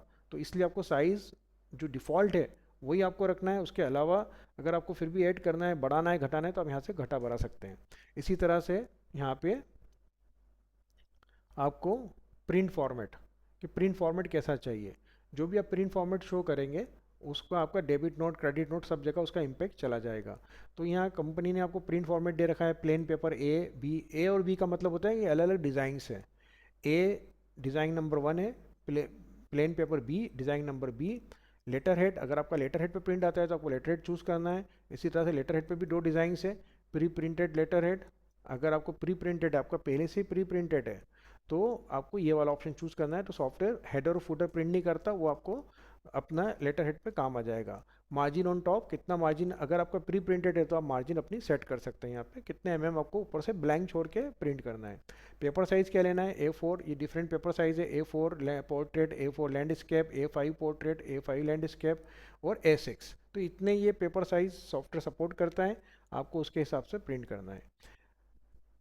नंबर ऑफ कॉपीज़ कितनी चाहिए, ओरिजिनल, डुप्लीकेट, ट्रिप्लीकेट, क्वाड्रिलिकेट, तो आप अपने हिसाब से यहाँ पे आप सेव कर सकते हैं। वाटरमार्क, पीछे अगर आपको कोई वाटरमार्क लगाना है तो आप वाटरमार्क भी लगा सकते हैं इनवॉइस पे, तो सॉफ्ट प्रिंटर उसको भी प्रिंट कर देगा। तो ये तीन चीज़ जो मैंने आपको बताई, अपडेट, तो ये हो गया आपका इनवॉइस सेटअप। सेम, अगर आपको किसी कस्टमर का मास्टर एडिट करना है तो आप मास्टर में जाएंगे, फेवरेट में जाएंगे, कस्टमर्स में जाएंगे। तो यहाँ नीचे कस्टमर की लिस्ट खुलती है, जैसे मैंने आपको सप्लायर में बताया था। तो यहाँ आप कस्टमर की लिस्ट देख रहे हैं, यहाँ पे आप किसी कस्टमर को एडिट करके उसको मॉडिफाई कर सकते हैं। और अगर कस्टमर की लिस्ट यहाँ पेजिनेशन वाइज शो होती है, अगर आपको कस्टमर यहाँ लिस्ट में शो नहीं हो रहा है तो आप फाइंडर पे क्लिक करेंगे और यहाँ पे कस्टमर का नाम टाइप करेंगे तो कस्टमर यहाँ पे आपको शो हो जाएगा। अप्लाई फ़िल्टर करेंगे तो वो यहाँ पे वो फ़िल्टर का जो रिज़ल्ट है यहाँ डिक्लेयर हो जाएगा और आपको यहाँ पे एडिट करके उसको मॉडिफाई कर सकते हैं। इसी तरह से यहाँ कस्टमर्स के अंदर मल्टीपल आप एडिट कर सकते हैं एक साथ। जैसे मान लीजिए आपने 1000 कस्टमर अपलोड किए हैं मास्टर्स एक्सेल के थ्रू, तो एक्सेल के थ्रू डाटा कैसे इंपोर्ट होता है ये हमारी दूसरी वीडियोस में हमने अच्छे से उसको बताया है। आप उस वीडियो को कंसल्ट कीजिएगा तो वहाँ पे आपको उस वीडियो में आपको हर चीज़ मिल जाएगी। अब मल्टीपल एडिट अपडेटिंग, जैसे credit limit, customer loss, GST type, multiple opening, multiple delete, native names, update address, update credit limit, ये आप मल्टीपल एक साथ कर सकते हैं पेजिनेशन वाइज। तो जैसे मैं अभी क्रेडिट लिमिट पे जाता हूँ तो ये सारे कस्टमर एक साथ लोड हो जाएंगे one by one. Her page पे मुझे अपडेट ज़रूर करना है, मुझे जो भी डिटेल डालनी है यहाँ पे डाल के मुझे यहाँ पे अपडेट पे ज़रूर क्लिक करना है। जैसे मैंने ग्रिड सनलैब प्राइवेट लिमिटेड मेरा कस्टमर है, मैंने यहाँ उसकी क्रेडिट लिमिट शो कर दी, जैसे मान लीजिए 1 लाख, और इनेबल कर दिया। बिल क्रेडिट, कितने दिन की क्रेडिट देना है, मैंने उसको बोला जैसे 10 डेज़ की क्रेडिट देना है अपडेट। तो मैं अपडेट करूँगा तो ये इन्फॉर्मेशन यहाँ पे सारी सेव हो जाएगी। मुझे एक साथ बल्क में अपडेट करना है तो यहाँ ऊपर फाइंडर है, मैं यहाँ कस्टमर फाइंड कर सकता हूँ, किसी पर्टिकुलर ग्रुप के कस्टमर फाइंड कर सकता हूँ, किसी सेल्समैन ग्रुप के फाइंड कर सकता हूँ। इसी तरह से स्टेट वाइज, सिटी वाइज में फाइंड कर सकता हूँ कस्टमर सारे। और यहाँ मैं जो भी इन्फॉर्मेशन डालूंगा यहाँ लिमिट कॉपी टू बिलो, तो उस पेज पे सारा कॉपी हो जाएगा और अपडेट कर दूंगा तो अपडेट हो जाएगा। तो इस तरह से मल्टीपल एड्रेस एडिट करना है, मुझे ग्रुपिंग करना है मल्टीपल, तो यहाँ पे अपडेट प्राइस लिस्ट अपडेट करना है, किसी कस्टमर्स को किसी पर्टिकुलर प्राइस में डालना है तो ये भी मैं सेट कर सकता हूँ। तो ये कस्टमर एडिट हो गया। इसी तरह से मास्टर में जाता हूँ अगेन डैशबोर्ड पे प्रोडक्ट, तो मैं यहाँ पे प्रोडक्ट के भी मल्टीपल एडिट टूल होते हैं, एडिटिंग और अपडेटिंग टूल्स। तो मल्टीपल, जैसे मुझे HSN अपडेट करना है या मुझे मल्टीपल डिलीट करना है या एडिट करना है, ओपनिंग करना है, तो यहाँ पे मैं उसका सेट कर सकता हूँ। अब नेक्स्ट मेरा चैप्टर है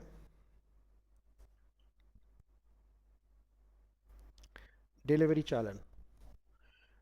कस्टमर्स को हम लोग कई बार माल डिलीवरी चालन पे भी डिस्पैच करते हैं। तो डिलीवरी चालन पे गए, डैशबोर्ड पर आइकॉन है डिलीवरी चालन, वाउचर, वाउचर में भी दिखता है हमारा डिलीवरी चालन क्रिएट। और उसी चालन की सेटिंग हम लोग यहाँ पे सेट कर सकते हैं कि हमें सेटिंग कैसी चाहिए। डिलीवरी चालन पे हमें कंपनी का नाम चाहिए या ब्लैंक छोड़ना है, एड्रेस चाहिए है, ब्लैंक छोड़ना है, हमें हमारा जीएसटी नंबर शो करना है, बायर की डिटेल शो करना है, हाइड करना है, मार्जिन टॉप से कितना चाहिए, और इसी तरह से हमारा प्रोडक्ट का एचएसएन हमें शो करना है, या प्रोडक्ट का प्राइस शो करना है, प्रोडक्ट का टैक्स, वाउचर का टाइम, वाउचर का टाइटल, टाइटल भी हम हमारे हिसाब से सेट कर सकते हैं। तो डिलीवरी चैलेंज की सेटिंग्स है, हमें याद रखना है कि हमें सारी सेटिंग हम खुद सेट कर सकते हैं।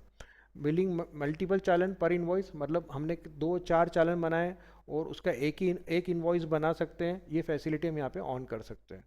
या चार चालन बनाए और उसमें से हम दो चालन की हमें प्रिंट करनी है इनवॉइस, सिंगल इनवॉइस बना के, तो वो फैसिलिटी, ये वाला ऑप्शन हमें चूज़ करना है।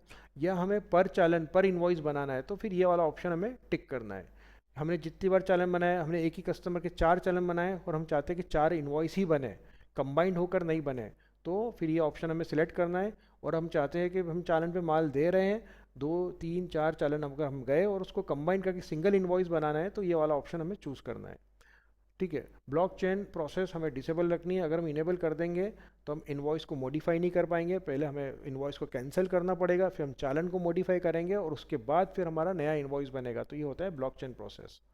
वाउचर नंबरिंग में ऑटो चाहिए, बाय डिफ़ॉल्ट हमें सारे वाउचर की नंबरिंग ऑटो ही रखनी है। अपडेट, तो ये अपडेट कर दिया। एग्जिट, मैं डिलीवरी चालन पे जाता हूँ, मैं यहाँ कस्टमर ले लेता हूँ सेम चालन से, हम लोग माल बाहर कर देते हैं, फिर बाद में हम लोग इसका प्राइस डाल के और हम इनवॉइस बना देते हैं। तो चालन जितने भी हम लोग बनाएंगे, जैसे मैं भी एक पीस चालन पे कर रहा हूँ, ऐड, सेव,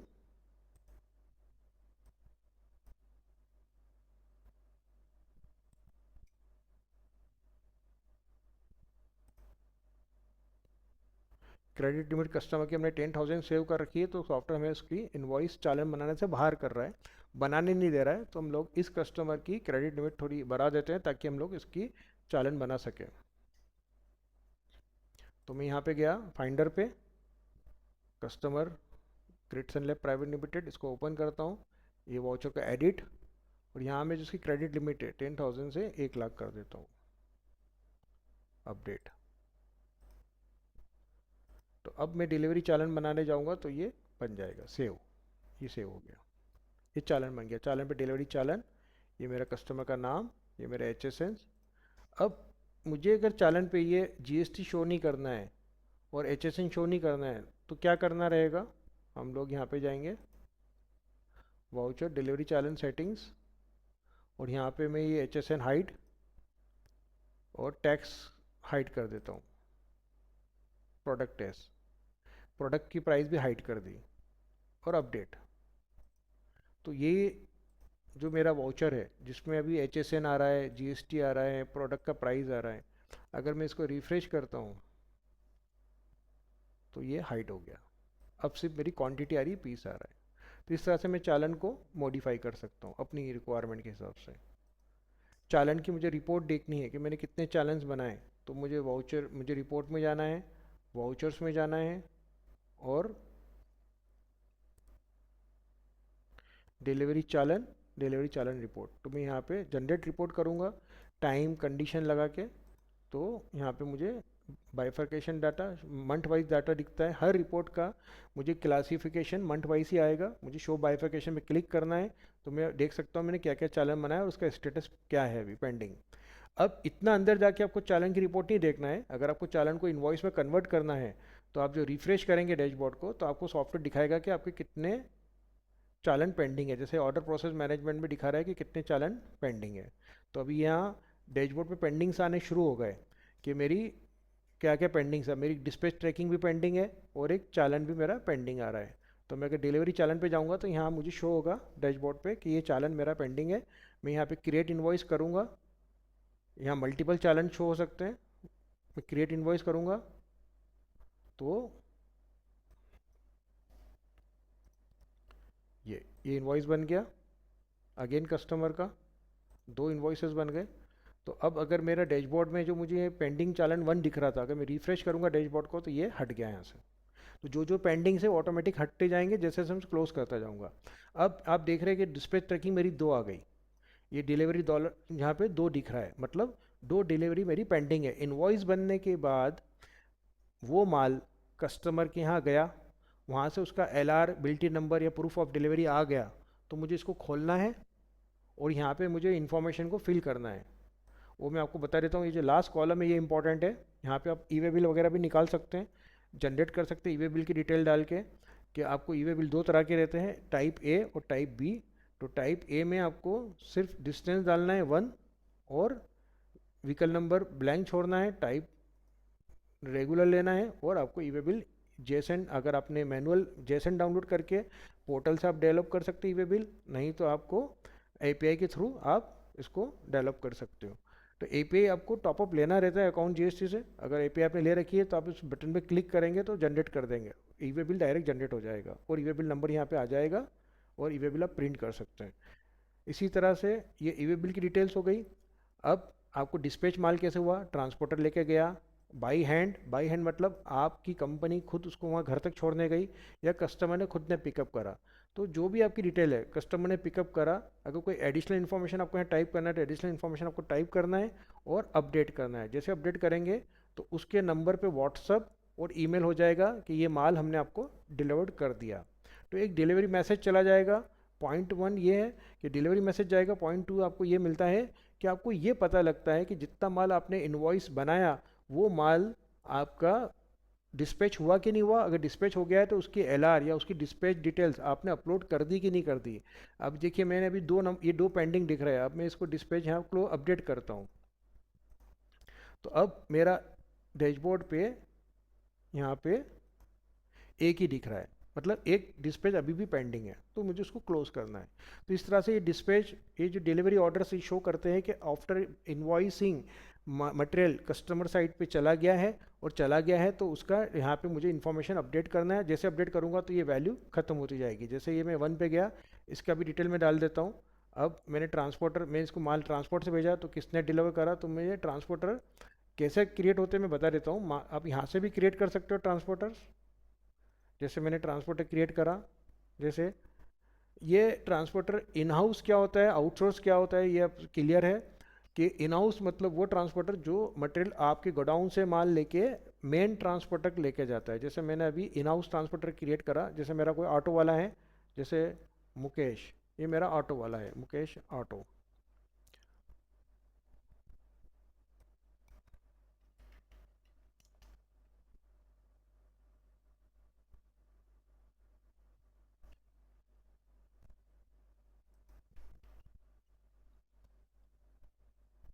कॉन्टेक्ट नंबर डाल देता हूँ, क्रिएट। इसी तरह से मैंने एक और क्रिएट कर दिया, गीता रोड लाइंस। ये मेरी आउटसोर्स ट्रांसपोर्टर हो गई। अब यहाँ पे अगर आप ई वे बिल बना रहे हैं तो ट्रांसपोर्टर आईडी में आपको उसका जीएसटी नंबर डालना है गीता रोड लाइंस का। अगर आप नहीं डालेंगे तो आपका ई वे बिल क्रिएट नहीं होगा। क्रिएट, तो यहाँ पे अगर मेरा माल गया है ट्रांसपोर्टर से तो किसने लिया, मैं एक बार रिफ्रेश कर रहा हूँ, मुकेश यहाँ से लोडिंग ऑटो वाला लेके निकला और ट्रांसपोर्टर लिया गीता। गीता ट्रांसपोर्ट पे माल छोड़ने गया, डिलीवर्ड बाय मुकेश ऑटो, और उसका डॉकेट नंबर क्या आया, जो डॉकेट नंबर आएगा वो मुझे यहाँ फिल करना है। जिस डेट को कोई एडिशनल इन्फॉर्मेशन डालना है, मोबाइल नंबर यहाँ अगर मास्टर में डाल रखे हैं कस्टमर्स के तो ऑटोमेटिक यहाँ पे आएंगे। तो जैसे मैं अपडेट करूँगा तो ये इन्फॉर्मेशन जो डिस्पैच इन्फॉर्मेशन है कि जो भी मैंने डाल रखी है डिटेल्स, तो ये डिटेल्स उस कस्टमर्स को सेंड हो जाएगी व्हाट्सएप पे और ईमेल पे, ये अपडेट। तो अब मैं अगर डैशबोर्ड पे जाता हूँ, रिफ्रेश करता हूँ, तो मेरा डिलीवरी ऑर्डर कितने हो गए, 0 हो गए। तो अगर डिलीवरी ऑर्डर्स आपको पेंडिंग दिख रहे हैं तो आप अपनी डिस्पैच टीम से बात कर सकते हैं कि ये मेरी डिस्पैच आपने क्योंकि पेंडिंग पटक रखी है, आपने मतलब या तो माल डिस्पैच नहीं करा है या आपने उसका जो भी है 0 पे है, तो इसका मतलब ओके है। अगर पेंडिंग से तो आपको ये चेक करना है कि कितने दिन से पेंडिंग आ रहा है, तो उसकी आपको डिस्पैच डिटेल अपलोड यहाँ पे करनी है। इसी तरह से सेम वे हम माल इनवर्ट भी कर सकते हैं। जीआरएन का मतलब होता है कि हमें परचेस नहीं चढ़ाना है। ये भी बहुत कॉमन यूटिलिटी है सिस्टम में लगती है कि हमें माल अभी डिलीवरी इनवर्ट से मतलब डिलीवरी चालान पे इन करना है सप्लायर से। तो यहाँ पे एक ऑप्शन आपको वाउचर में जाना है, यहाँ इन्वर्ट चालन क्रिएट, ये एक तरह का जीआरएन है। क्रिएट करेंगे तो यहाँ हम सप्लायर का नाम लेंगे, मेरा सप्लायर वही है डिजिटेक सप्लायर। उसका अगर जीआरएन नंबर जो चालन नंबर है, कई बार चालन नहीं होता है डायरेक्ट इनवॉइस भी आता है, तो हम उस इनवॉइस नंबर पे भी माल को इन्वर्ट कर सकते हैं। और मैंने मटेरियल को लिया, मान लीजिए मेरे पास अभी उसके 20 पीसेस स्टॉक में आए हैं, तो ऐड किया और सेव, तो ये इन्वर्ट हो गया मटेरियल। इन्वर्ट करते ही मटेरियल मेरा स्टॉक में आ गया। मैं अगर फाइंडर में जाता हूँ, वहाँ मैंने मॉनिटर सर्च किया, तो देखिए यहाँ पे मुझे स्टॉक शो हो रहा है कि मैंने कब कब माल इन्वर्ट किया है। तो शॉप पे मेरा मटेरियल है, शो बाइफिकेट डाटा, तो यहाँ पे शो हो रहा है कि पहली बार तो मैंने परचेस किया था, फिर मैंने सेल किया, फिर मैंने डिलीवरी चालन से मटेरियल को आउट किया। चालन, जब मैंने चालन को इनवॉइस में कन्वर्ट किया, तो इनवॉइस में कन्वर्ट करते ही ये एंट्री रिवर्स आती है और इनवॉइस क्रिएट हो गया। ठीक है, इसके बाद इतने ट्रांजेक्शन्स हुए इन आउट के। अब जो मेरा लास्ट ट्रांजेक्शन है, अभी मैंने माल जीआरएन पे इन किया था 20 पीसेस को, तो मेरा स्टॉक 27 पीस का दिख रहा है। तो ये मेरा लेजर हो गया प्रोडक्ट का, जो मुझे प्रॉपर शो हो रहा है कि मैंने मटेरियल को कब परचेस किया। जब परचेस किया तो 10 पीस इन हुए, जब मैंने मटेरियल को सेल किया 2 पीस आउट हुए, तो मेरा स्टॉक 8 पीस हो गया। इसी तरह से मेरा स्टॉक वैल्यू भी चल रहा है फीफो टेक्निक पे। इसी तरह से जब मैंने मटेरियल को चालन पे आउट किया, तो मेरा 1 पीस और आउट हुआ, तो मेरे पास 7 पीस बचे। फिर मैंने चालन को जब मैंने कन्वर्ट किया इनवॉइस में, तो सॉफ्टवेयर इसकी ग्रीवस एंट्री घुमाता है और 8 करके फिर मेरे 7 पीस इनवॉइस पे ये आउट हुए। और इसी तरह से 20 पीस मेरे फिर मेरे इन्वर्ट हुए, तो ये मेरा स्टॉक, प्रोडक्ट का स्टॉक शो हो रहा है। अब मैं अगर डैशबोर्ड पे जाता हूँ, रिफ्रेश करता हूँ, तो अगेन मुझे इन्वर्ट चालन एक पेंडिंग दिख रहा है। तो हम लोग डिफरेंट राइट्स दे सकते हैं कि इन्वर्ट चालन मेरा यूज़र 1 बनाएगा, परचेस मेरा यूज़र 2 करेगा। तो ये भी हम राइट्स मैनेजमेंट में कवर करते हैं। तो यूज़र के राइट्स क्या होता है वो मैं आपको बताऊंगा इस सॉफ्टवेयर में वीडियो में थोड़ा सा, कि एक शॉर्ट ब्रीफ बताऊंगा कि कैसे यूज़र राइट्स सब कंट्रोल करते हैं। तो इन्वर्ट चालन जो पेंडिंग दिख रहा है, मैं यहाँ पे क्लिक करूँगा तो मुझे सॉफ्टवेयर बताता है कि मेरे इतने इन्वर्ट चालन है, जितने भी इन्वर्ट चालन है उसका मैं इन्वॉइस बिल परचेस कर सकता हूँ। तो ये यहाँ पे मुझे जाना है, उसका जो भी परचेस है वो मुझे यहाँ लेना है। अगर मेरा सेम मैंने इनवॉइस नंबर से ही परचेस किए इन्वर्ट बनाया था, जीआरएन बनाया था, तो मैं वही नंबर में यहाँ पे भी डाल के सेव कर सकता हूँ। ये मेरा सेव हो गया। तो अब डैशबोर्ड पे अगर ये मेरा पेंडिंग 1 दिख रहा था, तो ये मेरा पेंडिंग चला गया। इस तरह से अगर मैं प्रोडक्ट का लेजर फिर से चेक करता हूँ, तो ये सेम जब मेरा इन्वर्ट हुआ था 20 पीस, जब मैं परचेस कर रहा हूँ तो ये 20 पीस का वापस रिटर्न एंट्री घुमाएगा सॉफ्टवेयर, मतलब इस चालन को कैंसिल करेगा, जीआरएन को एक तरह से ये इसका इफेक्ट को रिवर्स करेगा और परचेस से इसको वापस इन करेगा। हो सकता है आप परचेस बाद में कर रहे हो, किसी और डेट पे कर रहे हो, तो उस डेट पे फिर इसका इम्पैक्ट सिस्टम में आएगा। तो इस तरह से इससे स्टॉक का इम्पैक्ट इस तरह से आपको समझना है कि जब भी आप चालन बनाएंगे और चालन को इनवॉइस में कन्वर्ट करेंगे, तो इस तरह से सिस्टम उसको इम्पैक्ट में लेगा कि एक रिवर्स एंट्री घुमाएगा और रिवर्स एंट्री के बाद वापस परचेज से उसको फिर से स्टॉक को इन करेगा। तो ये हो गया परचेज। इसी तरह से डिलीवरी चालन सेल्स में भी ऐसे ही वर्क करता है। अब लॉगिन यूजर्स क्या होते हैं, मास्टर्स में गए, यहाँ लॉगिन यूजर्स। तो ये लॉगिन यूजर्स सॉफ्टवेयर बताता है कि आपके वर्जन में आपको कितने यूजर्स मिले हैं, कितने आपने क्रिएट कर दिए, कितने अभी इनएक्टिव है। तो लॉगिन आईडी डालनी है, लॉगिन यूज़र का मोबाइल नंबर डालना है, ईमेल डालना है, पासवर्ड डालना है। पासवर्ड आपका बाय डिफ़ॉल्ट पासवर्ड ही रहेगा। यूज़र जैसे ही लॉगिन करेगा, जैसे मैं यहाँ पे क्रिएट कर देता हूँ एक लॉगिन आईडी, जैसे मैंने अभी लॉगिन आईडी क्रिएट करी अमित, उसका मोबाइल नंबर डाल दिया, ईमेल आईडी डाल दिया,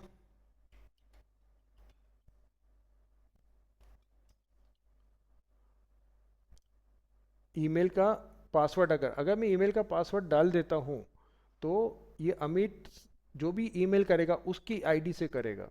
अगर मेरे ईमेल का पासवर्ड ब्लैंक छोड़ा है तो system software default email ID, master email ID से कम्युनिकेशंस करेगा।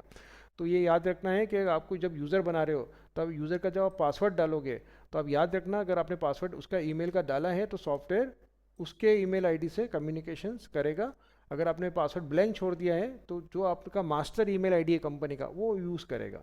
इस तरह से ये यूज़र किस कंपनी को बिलोंग करता है, आप यूज़र वाइज यूज़र को आप डिफरेंट कंपनी के राइट्स दे सकते हो कि ये कंपनी वन में लॉगिन करेगा, ये कंपनी टू में लॉगिन करेगा, या सभी में लॉगिन करेगा, ऑल। तो ऑल में करेगा तो सारे राइट्स को मिल जाएंगे। जैसे मैंने अभी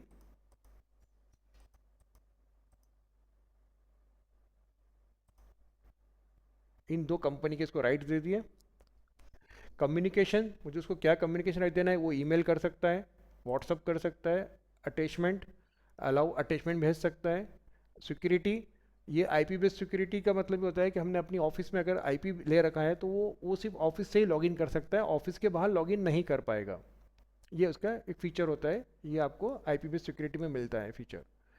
इसी तरह से एक्सेस, मतलब उसी के वाउचर वो एक्सेस कर सकता है, जो वाउचर उसने क्रिएट करे हैं वो उसी को एडिट व्यू डिलीट कर सकता है, दूसरे वाउचर्स को वो एक्सेस नहीं कर सकता। ये फीचर्स हो सकते हैं कुछ आपको अपने वेरिएंट में ना मिले, कुछ फीचर्स आपको अपग्रेड वेरिएंट में मिलते हैं। मैं आपको एक जनरल प्रेजेंटेशन दे रहा हूँ सॉफ्टवेयर का। इसके बाद user rights management. User rights management मतलब sale, point of sale create. Create मतलब वो सेल क्रिएट कर सकता है, सेल को व्यू कर सकता है, सेल को एक्सपोर्ट कर सकता है, एडिट कर सकता है, डिलीट कर सकता है। स्टॉप बैकडेट एंट्री, इसका मतलब होता है कि अगर मैं टिक कर दूंगा तो वो पीछे की एंट्री, बैकडेट एंट्री नहीं कर सकता। मैंने 1 लिख दिया एग्जाम्पल, तो अब वो 2 दिन पुरानी एंट्री, 3 दिन पुरानी एंट्री वो मॉडिफाई नहीं कर सकता। तो ये स्टॉप बैकडेट एंट्री के राइट्स आपको तभी लगाने हैं जब आप यूज़र को, आप चाहते हैं कि यूज़र पुरानी एंट्रीज़ को मॉडिफाई ना करे, एडिट ना करे। और जितने दिन की आपको परमिशन देनी है, एग्जांपल मैंने 5 दिन लिख दिया, तो 5 दिन के पहले की एंट्रियाँ वो मॉडिफाई नहीं कर सकता। 5 दिन तक वो एंट्रियों को एडिट मॉडिफाई कर सकता है, वाउचर क्रिएट डेट से 5 दिन तक की। इसी तरह से reconcile, bottom billing price. Bottom billing price मतलब एक बिलिंग, हम बॉटम बिलिंग प्राइस सेट कर सकते हैं, बॉटम प्राइस से नीचे बिलिंग कर सकता है कि नहीं कर सकता, ऐसे हमारा ये ऑप्शंस है। इसी तरह से point of sale, quotation, credit note, delivery challan, GDN, subscription, sales order, sales opportunity, others, ये सब राइट्स आप यूजर्स को दे सकते हो। परचेज से रिलेटेड राइट दे सकते हो, purchase create view edit delete, stop backdate entry, quality approval QC, quality check करने के rights, approval, reconcile, product serial number updations, ये सब राइट्स को आप दे सकते हो। डेबिट नोट, डेबिट नोट बनाने के rights, create view edit delete, purchase order create view edit delete, invert चालन, जीआरएन चालन, आईआरएन, आईआरएन क्रिएट करने के, जनरेट के और आईआरएन डिलीट करने के राइट्स। इसी तरह से same way e way bill के। डिफाइन यूजर राइट उन प्राइस लिस्ट, प्राइस लिस्ट मतलब कस्टमर्स की प्राइस व्यू करना, डिफरेंट कस्टमर्स की प्राइस लिस्ट क्रिएट करना, मैनेज करना, ये इसके राइट्स। दूसरी चीज़ है product cost analysis. Product cost analysis का मतलब होता है जब भी आप कोई चीज़ परचेस करते हैं तो उसमें आपको कितना मार्जिन रखना है, कितने खर्चे ऐड करना है, उसके बाद आपको उसकी लैंडेड कॉस्ट बनानी है, प्रोडक्ट कॉस्ट एनालिस में आता है। ये जनरली इंटरप्राइज या उसके आगे के हायर वर्जन में फीचर मिलता है। मार्जिन ऑन वाउचर रिपोर्ट्स, मतलब हमारा परचेस प्राइस और सेल प्राइस के बीच का जो मार्जिन होता है वो कितना होता है, ये वाउचर और रिपोर्ट से शो होता है। इस राइट्स की वजह से हम हर यूज़र को ये राइट्स नहीं देते, जिनको देना है आपको टिक करना है। परचेस प्राइस और परचेस की कॉस्ट, ये वाउचर पे दिखाना है कि नहीं दिखाना, ये चीज़ अप्लाई होती है। ये जो राइट्स होते हैं यही हमें मोबाइल ऐप पे भी यूज़ होते हैं। सीआरएम, सीआरएम के राइट्स, जो कंप्लेंट क्रिएट कर सकता है, प्रोसेस कर सकता है, व्यू कर सकता है, एडिट कर सकता है, डिलीट कर सकता है। Inquiry, feedback, RMA, RTV. RMA का मतलब रिपेयर रिप्लेसमेंट, जो मटेरियल हमारा रिपेयर रिप्लेसमेंट पे आता है कस्टमर से और हम आगे सप्लायर को देते हैं रिपेयर रिप्लेसमेंट पे, तो वो चीज़ हमारी आरएमए में कवर होती है। आरटीवी, हम अगर जो मटेरियल हमने, जो ख़राब क्वालिटी मटेरियल हमने रिसीव करा है कस्टमर से, वही हम लोग आगे मैन्युफैक्चरर को देते हैं या हमारे पेरेंट सप्लायर को देते हैं, तो वो आरटीवी में कवर होता है। तो हमें क्या क्या उसको राइट्स देने हैं ये हमें तय करना है। कई बार हमारा मटेरियल हम रिपेयर्स में हमें उसको परचेस और सेल्स के भी राइट देने हैं, तो हम यहाँ पे टिक करते हैं। प्रोजेक्ट मैनेजमेंट के राइट्स, प्रोडक्शन के राइट्स, ये सब प्लगइन्स है। अगर उसके पास ऐसे वर्जन्स हैं तो यहाँ पे वो इसको राइट हमें देना है। मास्टर के राइट्स, कस्टमर, एम्प्लॉय, रेसिपिएंट्स, ये मास्टर्स के राइट्स हैं। ये डॉक्यूमेंट अपलोड का डीएमएस का एक अलग ही हमारा एक वीडियो है, वो आप अगर देखेंगे तो इसमें हमारे सारी चीज़ें आपको क्लियर हो जाएगी। डिफाइन यूज़र राइट्स, और भी हमें यूज़र राइट देने, जैसे हमारा customer credit limit, customer app installation के राइट देने हैं हमारे यूज़र्स को। पे प्रॉम्प्ट, हमारे लेट पेमेंट चार्जेस, ये वाला पे प्रॉम्प्ट में आता है, ये एक प्लगइन है। Ledger purging rights, cash point, ये सब चीज़ें इसमें हम लोग फीचर्स दे सकते हैं। कस्टमर का एक्सपोर्ट राइट्स, कस्टमर की क्रेडिट लिमिट डिफाइन कर सकता है और यूज़र के नहीं। इसी तरह से ये define user rights on vouchers, ये contra, expense, income, material in, material out, payment, receive, settlement, stock journal, stock transfer, ये सब चीज़ें इसमें हमारे ये सारे राइट्स हैं। लेजर रिपोर्ट्स, कितनी तरह की लेजर रिपोर्ट्स है उसके राइट्स। बैंकिंग लेजर्स के rights, cheque clearance, cheque return charges, cheque return waive off charges, ये इसके राइट्स। फाइनेंशियल स्टेटमेंट, हम चाहते हैं कि फाइनेंशियल स्टेटमेंट देखे, trial balance, trading account, profit and loss, balance sheet. Business analysis rights, clientele communication, customer outstanding, ये सारी एनालिस reports है जो ये देख सकता है। जो आप ऑप्शन टिक करेंगे वो यूज़र उसको एक्सेस कर पाएगा। इसी तरह से लास्ट में मास्टर के rights, customer master, employee master, create, edit, delete, ये सारी चीज़ें इसमें है। और जितने यूज़र आप क्रिएट कर रहे हो नीचे टेबल में आपको शो होती जा रही है कितने यूज़र्स है आपके पास। तो इन सारे यूज़र्स को आप ओपन करके यहाँ पे जो मैनेज बटन होता है, आप मैनेज पे जाएंगे तो आप ये सारे राइट्स लगे हुए हैं, आप उसको मॉडिफाई कर सकते हो या डिलीट कर सकते हो। यूज़र अभी आपको चाहिए कि यूज़र मुझे हटाना है, तो आप यहाँ पे डिलीट पे क्लिक करेंगे तो ये यूज़र चला जाएगा सिस्टम से, फिर वो लॉगिन नहीं कर पाएगा सॉफ्टवेयर में और सस्पेंड हो जाएगा।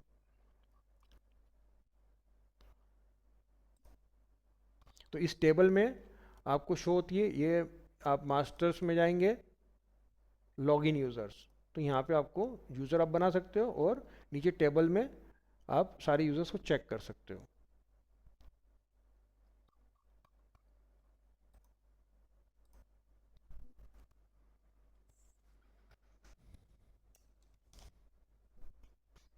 आप सॉफ्टवेयर में मास्टर्स में जाके लेजर अकाउंट मल्टीपल से लेजर बना सकते हो। मल्टीपल से लेजर यहाँ पे बहुत इजी है, जैसे यहाँ दो से लेजर बाय डिफ़ॉल्ट सिस्टम में बने हुए हैं, आप और भी से लेजर बना सकते हो। जैसे मैंने बना दिया sale two, user sale two, जैसे इसको यूज़ कहाँ करना है, सेल में करना है कि पॉइंट ऑफ सेल्स पे करना है, ठीक है। और इसके बाद प्रीफिक्स, क्या प्रीफिक्स डालना है, मैंने यहाँ डाल दिया INV या सेल टू।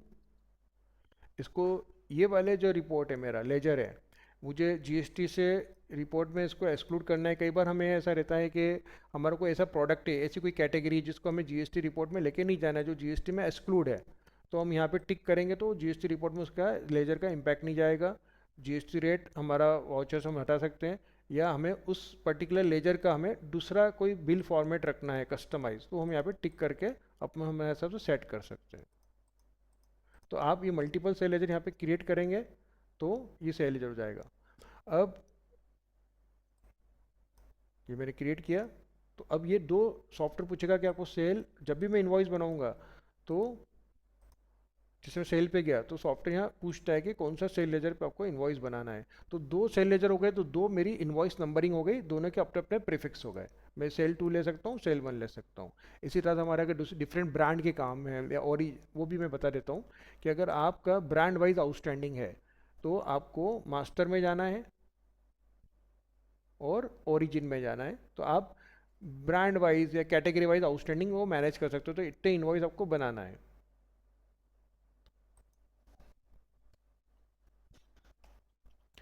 कंपनी प्रोफाइल में फीचर होता है सेल्स ओरिजिन, ये इनेबल करना है, F10 से सेव करना है। अब जब आप इन्वॉइस पे जाते हैं तो सॉफ्टवेयर पूछता है कि आपका ओरिजिन बाई क्या है। जैसे अभी मैंने ओरिजिन बाई डिफ़ॉल्ट डाल रखे, advertisement, business developer, business trip, cold call, commission agent, dealer reference, E marketing, E store, existing customers, trade show, website. तो इस तरह से ओरिजिन बाई।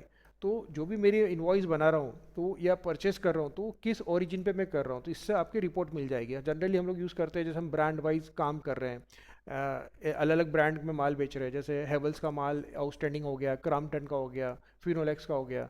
तो इस टाइप से हम ब्रांड वाइज आउटस्टैंडिंग मैनेज करना है तो हमें ओरिजिन बाई फीचर को यूज़ करना है। एग्जिट। इसी तरह से मास्टर्स में जाएंगे, हम डिफरेंट लोकेशन बना सकते हैं। हमारा अगर डिफरेंट वेयर हाउस में काम है, स्टॉक लोकेशन, तो हम लोग डिफरेंट स्टॉक लोकेशन बना सकते हैं। जैसे शॉप वन हो गया, गोडाउन वन हो गया, गोडाउन टू हो गया। तो हम जब चालान बना रहे हैं, सेल्स बिल इनवॉइस बना रहे हैं, सेल्स ऑर्डर बना रहे हैं, तो उसमें हम लोकेशन ले सकते हैं और लोकेशन के अकॉर्डिंग इन्वेंट्री को मैनेज कर सकते हैं। Location one, location two, location three, इस तरह से हम लोग मैनेज कर सकते हैं। जैसे मैंने यहाँ बना दिया गोडाउन वन। तो गोडाउन वन में हमें कहाँ पर इसका इम्पैक्ट चाहिए, मैंने यहाँ पे टिक कर दिया, क्रिएट। तो ये दो लोकेशन मेरी क्रिएट हो गई सॉफ्टवेयर में। अब मैं जब भी सेल करूँगा तो सॉफ्टवेयर पूछेगा कि सर आपको कौन सी लोकेशन से माल आउट करना है, गोडाउन वन से करना है या शॉप से करना है। इसी तरह से जब मैं परचेस करूँगा तो परचेस में भी लोकेशंस आएगी, यहाँ पे मेरी ये लोकेशन आ रही है। तो जिस लोकेशन को मैं चूज़ करूँगा वहाँ पे मेरा स्टॉक आ जाएगा। तो मल्टीपल लोकेशन हम लोग वेयर हाउसिंग में मैनेज कर सकते हैं। ये भी होता है कि हम लोग आइटम वाइज भी लोकेशन मैनेज करते हैं। मतलब हम जब ये आइटम सिलेक्ट करें तो यहाँ पे वो लोकेशन पूछे सॉफ्टवेयर कि किस लोकेशन से। हो सकता है कि मेरा एक मटेरियल मेरा लोकेशन वन पे है और दूसरा मटेरियल लोकेशन टू पे है, तो हम आइटम वाइज भी लोकेशन चूज़ कर सकते हैं। तो उसके लिए हमें सेटिंग चेंज करनी पड़ती है। मास्टर में जाना है, फेवरेट टूल्स में जाना है, कंपनी सेटिंग, प्रोफाइल, यहाँ पे हमें लोकेशन टाइप करना है। ये लोकेशन ने एडिट करी है तो यहाँ पे कंडीशन है, use multiple location in voucher. ये कंडीशन में इनेबल करना है। ये इनेबल करने से ये होगा कि हम अलग अलग आइटम के सामने जो लोकेशन चूज़ करेंगे परचेज या सेल्स में, तो वैसा हमारा फैसिलिटी मिल जाएगा। हम वाउचर में एक आइटम लोकेशन वन से भी भेज सकते हैं, दूसरा आइटम लोकेशन टू से भी हम सेल कर सकते हैं या परचेस कर सकते हैं। और हाफ आइटम हम लोग लोकेशन वन से भी ले सकते हैं और हाफ आइटम लोकेशन टू से भी ले सकते हैं। तो ये फीचर हमें मिलता है, यूज़ मल्टीपल लोकेशन वाउचर। ये सेटिंग हमें इनेबल करनी रहती है। मैं इसको अभी वापस डिसेबल कर देता हूँ। बाइंड लोकेशन विद यूजर्स, इसका मतलब होता है कि पर्टिकुलर यूज़र पर्टिकुलर लोकेशन पे ही काम करे, वहाँ से ही परचेस सेल करे। इसके लिए हमें इंटरप्राइज वर्जन लेना रहता है। ये इंटरप्राइज वर्जन का फीचर है, या उसके हायर वर्जन में मिलता है। तो इस तरह से ये हो गया लोकेशन वाइज। सॉफ्टवेयर में कई बार हमें ऐसा होता है कि सेम जीएसटी नंबर से हमें दो कस्टमर या दो सप्लायर क्रिएट करने रहते हैं। तो हमें उसके लिए जाना है जीएसटीआर वन, जीएसटी सेटिंग, और यहाँ पे हमें ये जो ऑप्शन है कि allow to create debtors creditor with same GST. By default software same GST से आपको लेजर क्रिएट नहीं करने देगा। इसलिए नहीं करने देगा क्योंकि इससे डुप्लीकेसी ऑफ अकाउंट्स क्रिएट हो जाती है। आपको ये फीचर को डिसेबल रखना है, allow to create debtor credit with same GST. तो ये बाय डिफ़ॉल्ट डिसेबल रहता है, लेकिन अगर आप इसको इनेबल करेंगे ऑल हेड या डिफरेंट हेड अकाउंट, मतलब all head all account head में का मतलब हो गया कि वो जीएसटी अगर सप्लायर है तो आप उसको एज अ कस्टमर भी क्रिएट कर सकते हो। दो लेजर क्रिएट हो जाएंगे, पहला सप्लायर, दूसरा कस्टमर। इसी तरह से enable in different account head, मतलब ये हो गया कि इसको अगर टिक कर देंगे तो आपको एक बार कस्टमर बनाने देगा, एक बार सप्लायर बनाने देगा। और ऑल हेड में कर देंगे तो आप एक ही जीएसटी नंबर से दो कस्टमर बना सकते हो, तीन बना सकते हो, चार बना सकते हो। मतलब एक ही कस्टमर है, आपका जीएसटी नंबर है, लेकिन आप उसके चार लेजर अलग अलग क्रिएट कर सकते हो कस्टमर में। तो ये ऑप्शन आप इनेबल करके आप जब अपडेट करेंगे सेटिंग को तो आप मल्टीपल लेजर बना सकते हो कस्टमर्स के सेम जीएसटी के साथ। डिफ़ॉल्ट सेटिंग आपको ऑफ करना है।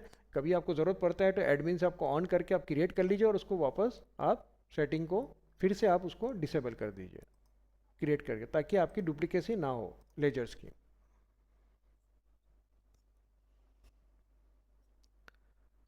कई बार हम कस्टमर्स को जैसे मैं भी कस्टमर क्रिएट कर लेता हूँ, मास्टर से मैं गया और यहाँ कस्टमर क्रिएट किया, जैसे मैंने कस्टमर क्रिएट कर दिया।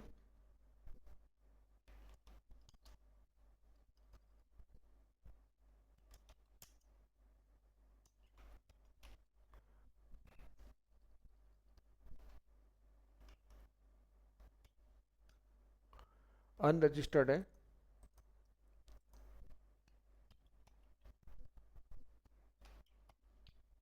अब इस कस्टमर को, कई बार हमारे पास ये होता है कि हमें लगा कि ये कस्टमर नहीं था, ये हमारा, ये मैंने क्रिएट कर दिया अनिल राजपूत, ये नीचे ड्रॉप डाउन लिस्ट में आ गया। तो हमें लगता है कि ये कस्टमर नहीं था, ये हमारा सप्लायर था।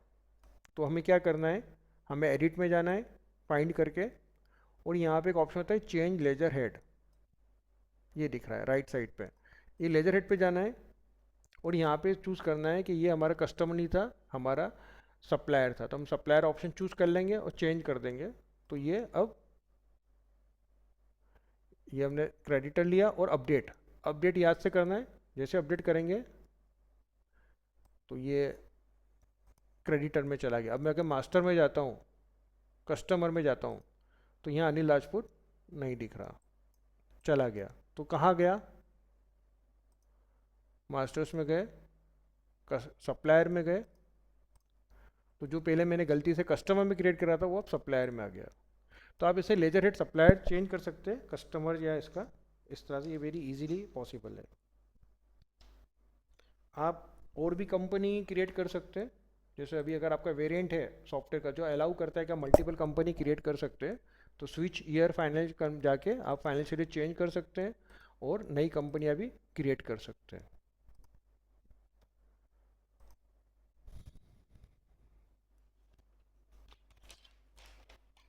इसी तरह से अगर आपको कोई सपोर्ट चाहिए सॉफ्टवेयर से, सॉफ्टवेयर में आपको अकाउंटिंग का सपोर्ट चाहिए या कोई फीचर आपको नहीं मिल रहा है या कोई एरर्स आ रही है, तो आपको यहाँ सपोर्ट टिकट क्रिएट करना है। ये आइकॉन दिख रहा है राइट साइड पे सपोर्ट, तो ये सपोर्ट का पेज, खुद सपोर्ट टिकट मिल जाएगी। आपको किसी भी डेस्क हेल्पर को डायरेक्टली कॉल, अगर आपको डेस्क हेल्पर्स के कॉल्स आते हैं और आप उसके मोबाइल पे डायरेक्टली कॉल करते हैं तो आपको वहाँ पे नेक्स्ट टाइम सपोर्ट नहीं मिलता है। नेक्स्ट सपोर्ट जब भी आपको लेना है कंपनी से, तो आपको सपोर्ट टिकट के थ्रू ही सपोर्ट लेना है। तो आप अपना नाम लिखें यहाँ पे,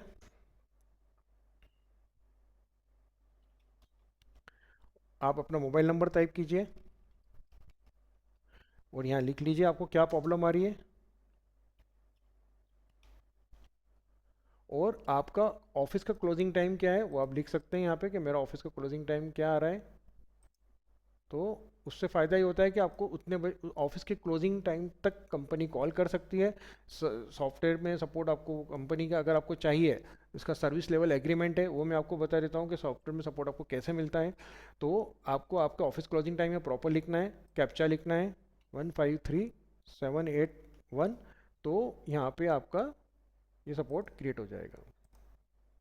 अब जैसे ही आपकी सपोर्ट टिकट क्रिएट होगी, आपको एक कॉल आएगा कंपनी से और आपका जो भी प्रॉब्लम होगा वो उसको रिजॉल्व करेंगे। आप यहाँ कॉल में हिस्ट्री में जाके आप अपनी पुरानी सपोर्ट टिकट चेक भी कर सकते हैं कि मेरी सपोर्ट टिकट क्या है, पेंडिंग है, क्लोज है, सक्सेसफुल है। तो इस तरह से आपको किस यूज़र ने क्या कंप्लेंट डाली थी, उसका क्या रिजोल्यूशन हुआ है, ये सब चीज़ आपको यहाँ पे हिस्ट्री में मिल जाएगा कॉल में पे। तो इस तरह से आप कंपनी का सपोर्ट ले सकते हैं।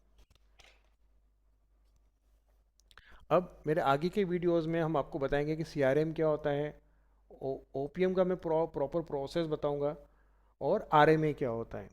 और इस वीडियो के एंड में मैं आपको ये बता देता हूँ कि आपको आपको अपना मोबाइल ऐप, अपना आपको एक मोबाइल ऐप का लाइसेंस आपको मिलता है अपने हर वेरिएंट के साथ।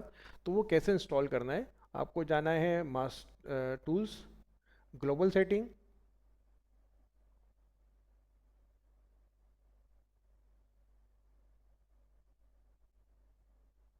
ग्लोबल सेटिंग के अंदर आपको अपना registered mobile number, registered email ID show होता है। आपके AWS में आपके जो रिसोर्सेज यूज़ हो रहे हैं वो आपको शो होते हैं। ये जो रिसोर्सेज आप जो दिख रहे हैं, डेटाबेस साइज़ क्या होती है कि आपने अभी कितना डाटा यूज़ करा है, स्टोरेज कितने यूज़र्स क्रिएट करे हैं, ऐप इंटरफेस कितने बढ़ गए हैं, कस्टमर ऐप इंटरफेस, मतलब दो तरह के ऐप इंटरफेस होते हैं, जो आप खुद यूज़ कर रहे हैं, दूसरा आपका कस्टमर जो मोबाइल ऐप इंस्टॉल करते जा रहे हैं, कम्युनिकेशन मैसेज रिसोर्सेज कितने यूज़ हो रहे हैं, मतलब जो जो कम्युनिकेशन हो रहा है सॉफ्टवेयर से, जैसे व्हाट्सअप ईमेल के, वो रिसोर्सेज भी यूज़ होता है सॉफ्टवेयर के थ्रू।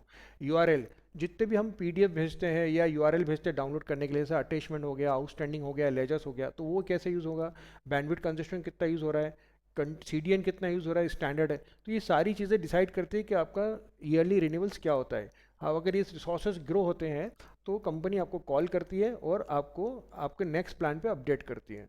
जनरली ये इसकी डिटेल्स आपको कंपनी की वेबसाइट पे मिल जाती है कि AWS के चार्जेस क्या है और आगे के अपग्रेड प्लान्स क्या होते हैं। ये रीजनेबली होते हैं और अफोर्डेबल्स होते हैं। अभी हमें ऐप इंस्टॉल करना है तो यहाँ ये रीजनरेट जो की दिख रही है, आपकी की नहीं होगी, मैंने ऑलरेडी क्रिएट कर रखी है, तो ये मेरी की दिख रही है। आपको वन टाइम यहाँ पे क्लिक करना है और ये की जनरेट करना है। की जनरेट करने के बाद आपको अपडेट करना है। ग्लोबल सेटिंग के बाद प्रोग्राम में जाना है, app management, mobile app interface.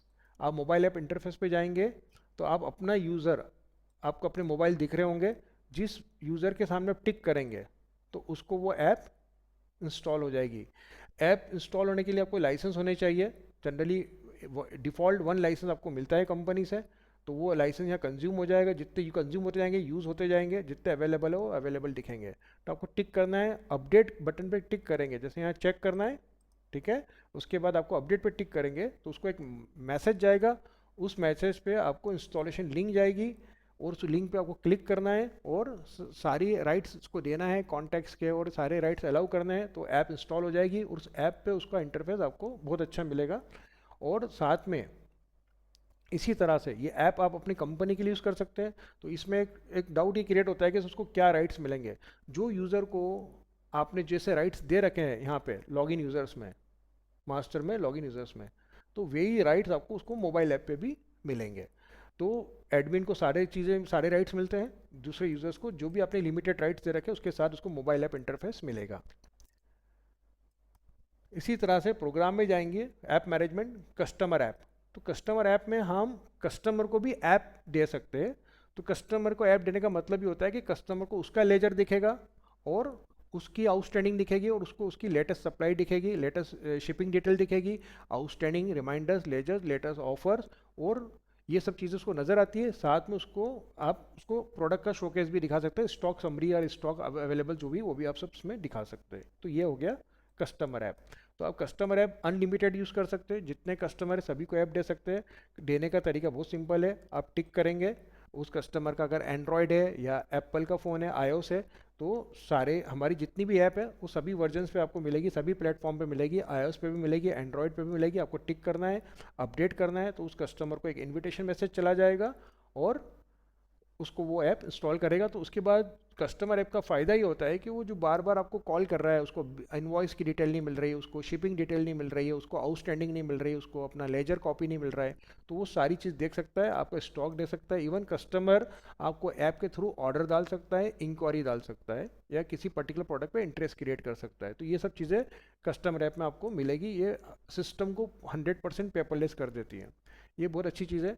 इसी तरह से सामने एक डैशबोर्ड पर आइकॉन है व्हाट्सअप का। अगर आपने व्हाट्सअप ले रखा है और आपका व्हाट्सअप इनएक्टिव हो गया तो ये आइकॉन इनएक्टिव हो जाता है। आप पे टिक करना है यहाँ पे, आपका नाम का व्हाट्सअप ले रखा है तो आपको व्हाट्सअप वापस रीएक्टिवेट करना है और गेट क्यूआर कोड। तो ये क्यूआर कोड जनरेट हो जाएगा, आपको क्यूआर कोड स्कैन करना है। आप जैसे क्यूआर कोड स्कैन करेंगे तो व्हाट्सअप आपका वापस एक्टिव हो जाएगा मोबाइल के थ्रू। व्हाट्सअप के लिए आपको अपने व्हाट्सअप पे बिजनेस होना चाहिए और मेटा वेरीफाइड होना चाहिए। ये दो चीज़ें करेंगे तो व्हाट्सअप कभी भी आपका ब्लॉक नहीं होगा और नंबर आपका कभी भी कैंसिल नहीं होगा व्हाट्सअप की तरफ से। व्हाट्सअप स्मूथली चलेगा, सारे कम्युनिकेशन आपको यूज़ करना है व्हाट्सअप पे, इन्वॉइस बनाने के, पेमेंट के, रिसिप्ट के, सब चीज़ यूज़ होगी। इसी तरह से सॉफ्टवेयर में कस्टमर्स का पेमेंट ऑफ रिसिप्ट, ये रिसिप्ट वाउचर है और ये आपका सप्लायर में पेमेंट वाउचर है। रिसिप्ट वाउचर से आप पैसा रिसीव कर सकते हैं। जैसे मैंने अपना कस्टमर लिया ग्रिट्सन लैब, तो उसके पेंडिंग इनवॉइस दिखते हैं कि कितने इनवॉइस पेंडिंग्स हैं, कितने दिन से पेंडिंग आ रहे हैं, डेट के हिसाब से ये सारी समरी आ रही है। और यहाँ पे मैं अपना अमाउंट डाल सकता हूँ। जैसे मैंने 4000 रुपीज़ जमा करे, बैंक या कैश, कैश है तो कैश, बैंक है तो बैंक। जैसे मुझे डायरेक्ट HDFC में पैसा जमा हुआ, जैसे मैं सेंड नोटिफिकेशन टिक कराए तो कस्टमर को हम पैसा जमा करेंगे तो उसको एक रिसिप्ट का एक्नॉलेजमेंट चला जाएगा। 4,000 रुपये जमा करे तो जो उसका फर्स्ट बिल है उसके अंदर मैंने 4,000 रुपये जमा कर लिए, 14,000 रुपये अभी भी बाकी आ रहे हैं, टोटल आउटस्टैंडिंग 23,000 रुपये की। इसको अपडेट कर देंगे तो ये क्लोज हो जाएगा। ये रिसिप्ट वाउचर प्रिंट हो गया। रिसिप्ट वाउचर में भी हम लोग शो कर देते हैं कि ओल्ड बैलेंस क्या था, कितने पैसे जमा हुए, नया बैलेंस क्या है। ये चाहे तो आप इसको भी आप मॉडिफाई कर सकते हैं कंपनी प्रोफाइल से। इसी तरह से पेमेंट वाउचर। तो रिसिप्ट पेमेंट वाउचर में आपको बताने के पहले आपको बताऊंगा कि रिसिप्ट वाउचर की रिपोर्ट कैसे निकलती है। रिसिप्ट वाउचर की रिपोर्ट, रिपोर्ट में जाए गए, वाउचर में गए,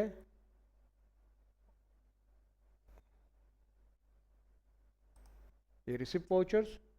अब रिसिप्ट वाउचर की जब रिपोर्ट निकालते हैं तो आप निकाल सकते हैं कि किस ऑपरेटर ने किस कलेक्टर ने कितना पैसा कलेक्ट किया। यूज़र वाइज भी आप रिपोर्ट निकाल सकते हैं, सेल्समैन वाइज रिपोर्ट निकाल सकते हैं, और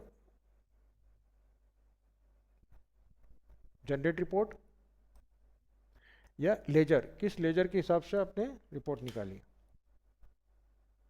पर्टिकुलर लेजर कस्टमर्स की भी आप रिपोर्ट निकाल सकते हैं। मैं अभी ऑल ले लेता हूँ जनरेट, तो ये बाइफरकेशन, तो ये मेरी रिपोर्ट खुल गई कि मैंने कब कब क्या क्या रिसिप्ट किया है।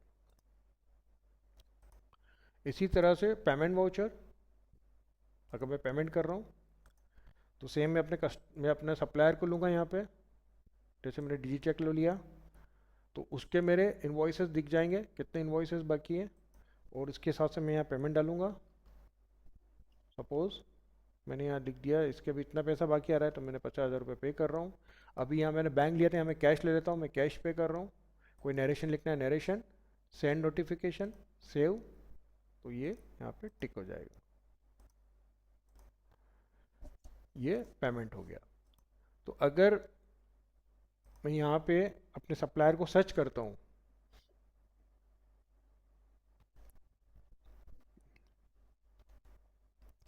तो बाइफरकेशन, तो मुझे यहाँ दिख रहा है कि मैंने कब कब परचेस किया और कितना पेमेंट उसको किया, तो मेरा नेट बैलेंस कितना बाकी आ रहा है। मैंने 2 बार परचेस करी और पेमेंट दिया 50,000 रुपये, और इतना पैसा मेरा बाकी आ रहा है, ये मुझे उसको देना है सप्लायर को। इसी तरह से कस्टमर साइड गए, अगर मैं कस्टमर का अकाउंट चेक करता हूँ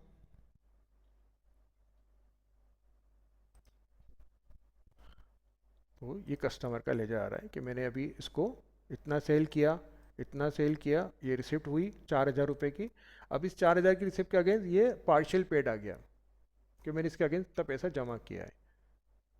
और इसी रिसिप्ट को जब मैं खोलूँगा यहाँ पे टिक करूँगा तो मुझे सॉफ्टवेयर दिखा देगा कि मैंने सेटलमेंट डिटेल, मतलब किस इन्वॉइस के अगेंस्ट मैंने 4,000 रुपये सेटल करे, मतलब इन्वॉइस नंबर 1 के अगेंस्ट।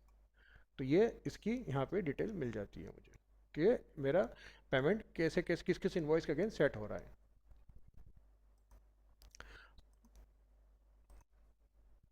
तो ये मेरा डैशबोर्ड है, सारी रिपोर्ट्स मुझे यहाँ मिल जाएगी। प्रोडक्ट ये रिपोर्ट्स के अंदर मुझे वाउचर, वाउचर में मुझे सारी ये रिपोर्ट्स मिल जाएगी, हर तरह के वाउचर की। लेजर्स की रिपोर्ट मिल जाएगी, ये सब मेरी लेजर रिपोर्ट्स हैं। इसी तरह से मेरी ये GST की रिपोर्ट्स हैं। और क्लोजिंग ये वीडियो में मैं आपको ये बता देता हूँ आखिरी में कि ये जो GST-1 और GST-2 है इसका भी एक देख लेते हैं इसका भी आपको वीडियो डिटेल में वीडियो मिल जाएगा, बट मैं अभी आपको शॉर्ट में बता देता हूँ कि आप GST में जाएंगे, GST-1 में जाएंगे और आप जनरेट करेंगे करंट मंथ, तो आपको ये सॉफ्टवेयर बता देगा कि आपने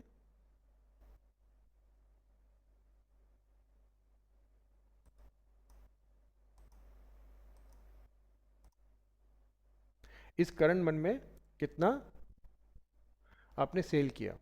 जैसे आपने इतनी सेल करी और ये आपकी टेबल है कि सेल कितनी हुई, स्टॉक जर्नल सेल कितनी हुई, क्रेडिट नोट कितने बनाए और आपकी नेट सेल कितनी आई। तो ये सॉफ्टवेयर इस तरह से आपको डाटा पूरा बना के दे देता है। आप GST जेसन भी कर सकते हैं, एक्सेल फाइल डाउनलोड करके भेज सकते हैं, और डायरेक्ट कनेक्ट इस बटन पे कनेक्ट बटन से करके आप डायरेक्ट GST भी सबमिट कर सकते हैं डिपार्टमेंट में। इसी तरह से आपका GST-2,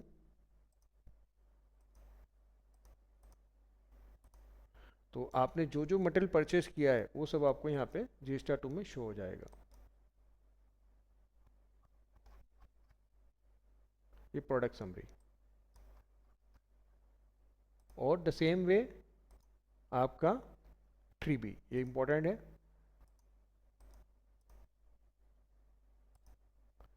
तो ये 3B में आपको सॉफ्टवेयर सब बता देता है कि आपका कितना टैक्स लाइबिलिटी आ रहा है, कितनी आपको आउटवर्ड आपकी डिटेल्स ऑफ आउटवर्ड सप्लाईज, आपकी आउटवर्ड सप्लाई 3.12 में कितनी आ रही है, ठीक है। एलिजिबल आईटीसी, आपने कितना आपको परचेज किया उसके हिसाब से आपका आईटीसी आ जाएगा यहाँ पे, ये एलिजिबल आईटीसी, इतना टैक्स इनपुट आ रहा है, और ये आपकी टैक्स लाइबिलिटी है, ठीक है, इतना टैक्स आपको भरना है। तो इस तरह से ये आपको 3B का डाटा है।